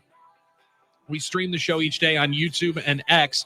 Appreciate you watching along and hanging out with us today. Thanks for jumping in. We get a lot of comments too, Billy. Tons of them. Yes. I don't want to leave these guys out. They've been active today. John MPB's on there. Ted in I think that's Portland PDX. Let's go. Right. We got CL Freeman. So we'll get to some of those guys as well as your text on the NicoletLaw.com talking text line. So on X, now this one not directed at us. It was actually directed at our friend Brian Butch. But he had mentioned, and I mentioned it earlier in the show, trying to be in more on college basketball. I'm trying to fix this flaw, this hole in my game. Sure. Because I am very much Super Bowl ends. Sure. Sweet. I get 3 weeks, maybe 4 weeks to cram in, figure out who I'm going to bet to try to win the NCAA tournament. And I appreciate that, Billy, because, I don't expect you to be grinding away on Eastern Michigan, Houston Christian like I was yesterday. No, From sorry. the high school gym in Houston. Appreciate Western Carolina coming in this weekend. Yep. Western Carolina. All respect to you and your program. Stonehill. I don't know that I'll be tuning in on Saturday. But when it does come to March, when it's that time, when it's championship sign week, me up. Yeah. And you need to know who's going to be winning the Big West and the Big Sky and the Southland. Oh, yeah. And the SWAC and the MAC. Let's figure and it the out. MAC. There's two MACs. There's the MAC and the MAC. MAC, yeah. Right. Put some ACK on that. And the Colonial, which is not the Colonial anymore, it's the Coastal. And the Patriot League, still the Patriot League? I Are we believe still allowed that's- to call it that? That's still the Patriot League, Okay, I believe. okay. Yeah. But this young man, Kyle, took a screenshot of the buffet lineup of games here tonight for college basketball and said, at Brian Butch, check out this slate of games tonight. Could be a legit Sweet 16 evening in March. College basketball always delivers. And how about this one? Perhaps pair it with a Palermo's pizza. Let's go. So I'm finding a way that this might be a screaming Sicilian night. Drop in here number 6 Houston against number 9 Alabama. Mm-hmm. That one's on TBS. Iowa State against Dayton. Who has a better offense this year, Iowa State. They played well last They night. got a good offense, and Dayton, not only where the first 4 is, they got a nice little program there. They do. They the really Flyers do. are always having some fun. I love That's Feast going to be Week. in Maui. Yeah. Number 1 Kansas against number 11 Duke. Sign me up. Sign me up. Cooper Flag, Con Knipple. Let's go. Against AJ Store and Company. Yeah, AJ Store. Yeah, right. That one's in my favorite town, Las Vegas, Nevada. And then 10 o'clock Maui again, number 4 Auburn against number 12 North Carolina. Who's got it better than us? Nobody. Holy cow, Tuesday night action. I love Feast Week. This is like Super Tuesday back in the day. What are we doing here? UConn losing to Memphis last night was obviously a big game, but it also gave us a chance to get UConn in the early slate today in the losers bracket, I guess you would say, the Maui. UConn at Colorado. Well, it's not at Colorado, but I think that's still Maui, right? They're still playing in Maui. Yeah. Right. It's they did an ode to Bill Walton last night. Amazing. So amazing. Such a great human being, and a life lived to the absolute fullest for Bill. The best tribute that you could have, though, was at the Maui Invitational. Because when I think of Bill Walton in the last number of years, I think of that, and I think of Brian Butch and myself asking him maybe one question at the Final Four. That's it. And already getting the wrap-up sign like, hey, man, he's got to go to the next 4 interviews. Also, he had like 10-minute answers, which was made Bill the greatest. Correct. And we only got 8 minutes. Yeah. We only got 8 minutes, and he's got a 10-minute answer for the first question. I love Wisconsin. Still your Twitter header. It is. With yes. you, Butch, interviewing Bill Walton, one of your proudest moments, I'm sure, of your broadcasting. Frankly, because my favorite part of it is, and this is where you can tell that I'm laughing in the header picture. Yeah. Bill Walton said, "Young man, stand up straight. What are you doing?"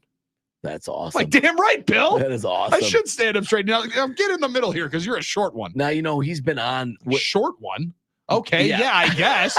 Sure, because I'm coming up to the armpits of you two. But yeah, I will stand up straight, and maybe I'll be able to get my head right up to chin level. Yeah, and I know he would have been happy to see them playing back in Maui after the fires. Amen. Back in the Yes, he Lahaina would. Civic Center. I think I pronounced that wrong, but I'm sorry.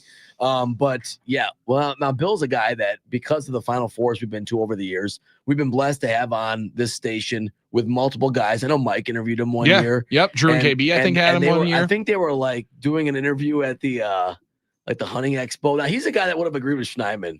he was at. I remember he was saying, "Don't kill Bambi, don't kill Bambi." Oh, okay. Not interested in the deer hunting style. Bill Okay, Walton really sure. it wasn't that guy. You know, Well, he was peace and love. He was into the peace and love, and he was into the thing. But what a great guy, life. Well, yeah, absolutely. You think about him. You think about the great legacy he left.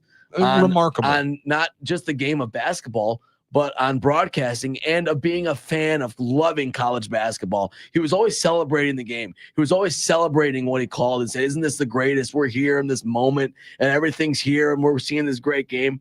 We should be enjoying and the colors and the excitement and the fans and the band. Colors. I saw colors I never saw on the great redwoods. I can't do it. It's amazing, dude. It really is a loss for college hoops. However, a great life lived and a great tribute that they did last night. So I'm going to tribute that by sitting out my butt on the couch and, like Kyle said, pairing it with a Palermo's pizza and going to town here. And I want to see how UConn responds, Billy, to all the loss, obviously, in the Dan Hurley controversy. If it's me, the 14.5, I think he's going to want to put it. He's going to want to put it on Colorado today, sure, to show everybody who's the big dog in the block. So if you're interested in the safe minus 1430 money line, I don't know. Actually, I'm not going to play that. I don't think that's a good I would idea. hope you wouldn't. Well, $100 to win 7. No, I'm not doing that.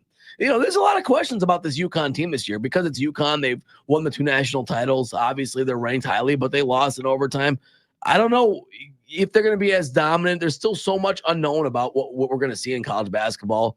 And in that regard, in the Big East and the Big Ten, Billy, the conferences we look at. So I still can't get $14.35 out of my head. Well, it's too much. Only $7 out of a $100 bet. Elsewhere in college sports, we had this update from Doug Russell where Mac Brown was going to be relieved of his duties at North Carolina. Yeah, he has issued a statement here. If you were wondering how mutual this parting of ways could be, while this is not the perfect time in the way that I had imagined going out, no time will ever be the perfect time. I've spent 16 years at North Carolina and will cherish the memories and relationships Sally and I have built while serving as the head football coach. We had the chance to coach and mentor some great young men, and we'll miss having that opportunity to do so in the future. Moving forward, my total focus is on helping these players and coaches prepare for Saturday's game against NC State and give them the best chance to win. We want to send these seniors out right, and I hope our fans will show up on Saturday to do the same. Wow, he was there for 16 years? 2 different stints before Texas and after. That's why I was confused, because I said to myself, it didn't feel like that long since he was. Yeah, I think 6 years on this last stint for Mac Brown at North Carolina. Yeah. Goes down as one of their most winningest coaches in college football side of things, and definitely did a lot of good things for them on that side. But it's never easy when you're going to move off of a coach that means a lot to the university, right? Like it's never going to be easy unless that guy is getting elevated. And this one is very far from an elevation to a AD role for one Mac Brown. Instead, it'll be a emeritus role for one Mac I would Brown think so. at the University of North Carolina. I always felt like if you're at a certain age, it's like you send him off with like the gold watch more than like saying you're fired. Sure, but that it then is with what their it is. papers in a box. You know, that's what happened to I'm blanking. I can't believe I'm blanking on the most famous coach in Dallas Cowboys history. Not Jimmy. Tom Landry. It happened to Tom Landry. It happened on TV. He had to clean out his desk. It was very, That's too dangerous. Respect the legend. Respect the legend. Isn't that interesting? That's how Jerry Jones came in. Now the way he's going out is maybe giving Mike McCarthy a contract extension. Hey, I mean, yeah, could be worse decisions. He said could be. He said could be worse decisions. How'd you feel if you were Mike McCarthy hearing that? There could be worse decisions. Well, I guess there is. It could be worse. It could be worse. I'm not that bad. Hey, I'm You 1 know? of 32. I'm still getting the call. He'll be Right. happy with it. 877-794-1973, the number to call. Aaron Nagler and I will preside over Carry the G Radio coming up in 20 minutes. Our closing ceremonies on the other side. One individual who technically is a member of the team coming up to Lambeau Field on Thursday wants back in. How quickly could that happen for a former sack leader of the NFL? We'll discuss it on the other side. That's Armin Sari, and I'm Billy Schmid. It's No BS with Billy and Sari, and you got it on the game. Right now, man. This is what I got to say right here, dog. Yeah. Turn me up, yeah. What if somebody from the shadow was ill? Got a deal on the hottest rap label.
No BS on the game. Rounds third, heads for home. That's Armin Sari, and I'm Billy Schmid.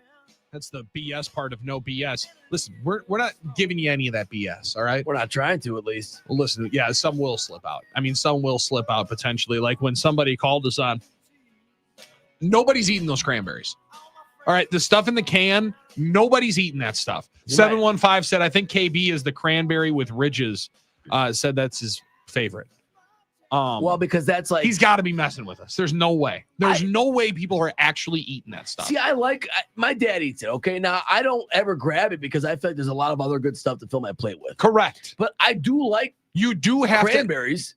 I don't dislike cranberries. We come from a great cranberry state. The Sure. bogs are working hard up north. Yeah. I know all the cranberry time. juice. Get you some ocean spray or whatever that stuff is. That's delicious. Go and enjoy it. Yeah. Nobody on Thanksgiving is saying with mashed potatoes, Right. with cheesy potatoes, with Hawaiian rolls. The Hawaiian rolls. rolls. Hawaiian rolls are popular. I get it. Yeah. Hawaiian rolls. There's Hawaii- no way that I'm wasting space with cranberries. There's crescent rolls here, right? Absolutely. There's going to be turkey. There's going to be white and dark meat. There's I like stuffing. both of it. There's Now, stuffing. different reasons, right? I like the white meat, the little stuff around the rib, that real dry stuff that Doug Russell says he doesn't like. Yeah. That's sandwich material, right? Sure. Throw some potatoes on there, a little bit of stuffing, Hawaiian roll, bang. That dark meat, I'm just grabbing one of those turkey legs and just eating that son of a gun, right? So there's different levels to it. I don't have time, nor am I going to waste the little bit of sweet that I'm going to have on the first meal. On the dessert sweet. Yeah, I'm waiting I for the get pumpkin pie. I ain't having some cranberries. Pumpkin pie, You got maybe. me all sorts of messed up if you think that's touching the plate. I saw pumpkin pie ice cream at the store the other day. That was another one. I was like, That's a different one. Okay. That sounded pretty good to me. Wow. I'm an okay. ice cream guy. Okay. Yeah. Yeah, I know. There's too much going on. The plates aren't big enough. So I'm not one of these guys that wants it all mixed together. I'm not. Okay. Yeah, I'm kind of with you. I Sure. separate that. I want to eat each thing individually. Well, you eat all of your turkey, then yes. all of your mashed potatoes, I'm a then all your sectional stuffing. eater. I'm a sectional eater. Laura makes fun of me all the time. She says, what is wrong? Let's say we have a dinner, and let's say we have chicken there and potatoes and there's like Brussels sprouts or broccoli. Sure. I eat all the broccoli first. Get that out of the way. That's it. Get me done with that. I want to get it. I appreciate that part. It's just- Okay. I eat like I'm on a gymnastics meet or a track meet with a decathlon. We finish the pole vault. Then we do the 100 meter. Then I'm ready to go with my favorite event of the day, which is whatever it is. Sure. Depends what it is. Oh, okay. I like Now, that. every now and then I'll cross over and start something else, but I'm not usually doing that. That's just not the way I eat. Laura likes, let's say there's turkey, mashed potatoes, stuffing, pick it all out. Get some turkey. She gets it all in one right fork. into. Oh yeah, she's doing it right. She's doing it right. All right. Bite a That's turkey. what she would say, too. Scoop mashed potatoes while eating. Yeah. Then get some mashed potatoes in there while that bite is still being chewed. Then throw some. I'll actually go with some corn. Right. I'll throw some corn in Corn's there good. as well. Corn's good. Big fan of that one. Now, So you gotta it works out. You got to realize, when you have Thanksgiving at an Armenian household, you also have everyone throwing in like some Armenian side dishes. That's So good point. we actually have a lot. Yeah, good There's point. a lot going on because you have all the traditional Thanksgiving stuff. What's the most traditional thing that you guys have to throw on there? For Armenian? Yes. Pilaf, rice pilaf. It's like a standard side for almost every meal. It's basically rice. Okay. With a little bit of extra, whatever in A there. little bit of flavor in there. Yeah, maybe. Okay. So that's like Try a a little standard pilaf, though, very, talking. very rice pilaf. You always see it. Like even if you go to restaurants, like rice pilaf on the side, you can always get a little side of that. Justin, the Uber driver, likes the cranberries. I'll get cranberries and the cranberry doubt it. juice in my cranberry amaretto. I'll be drinking with my Thanksgiving dinner. Now that's one way to do it. That's a different style. And Yeah, then it's different. 414 said, my 16-year-old daughter, Nora, has always loved the canned stuff, Captain Billy. Well, yeah, because it's sweet and it's like Jell-O. It's like Jell-O, man. I get why you Just like don't it. understand how that's good, Okay. especially with all the stuff that's on the table. Kevin from the Falls, the cranberries in the can are great. I'm with KB. I love those cranberries. How? I don't know what to tell you. That That's blows just- my mind. Yeah. Wow, that Sounds blows like my you guys mind. need a bigger plate. Maybe that is the issue. Now, I will say the plate needs to be a little bit condensed this year, and I will have to showcase something that's not good on Thanksgiving. Okay. Restraint. Oh yeah, that's tough. Because last year I have this one issue with the Thanksgiving celebration at the in-laws house,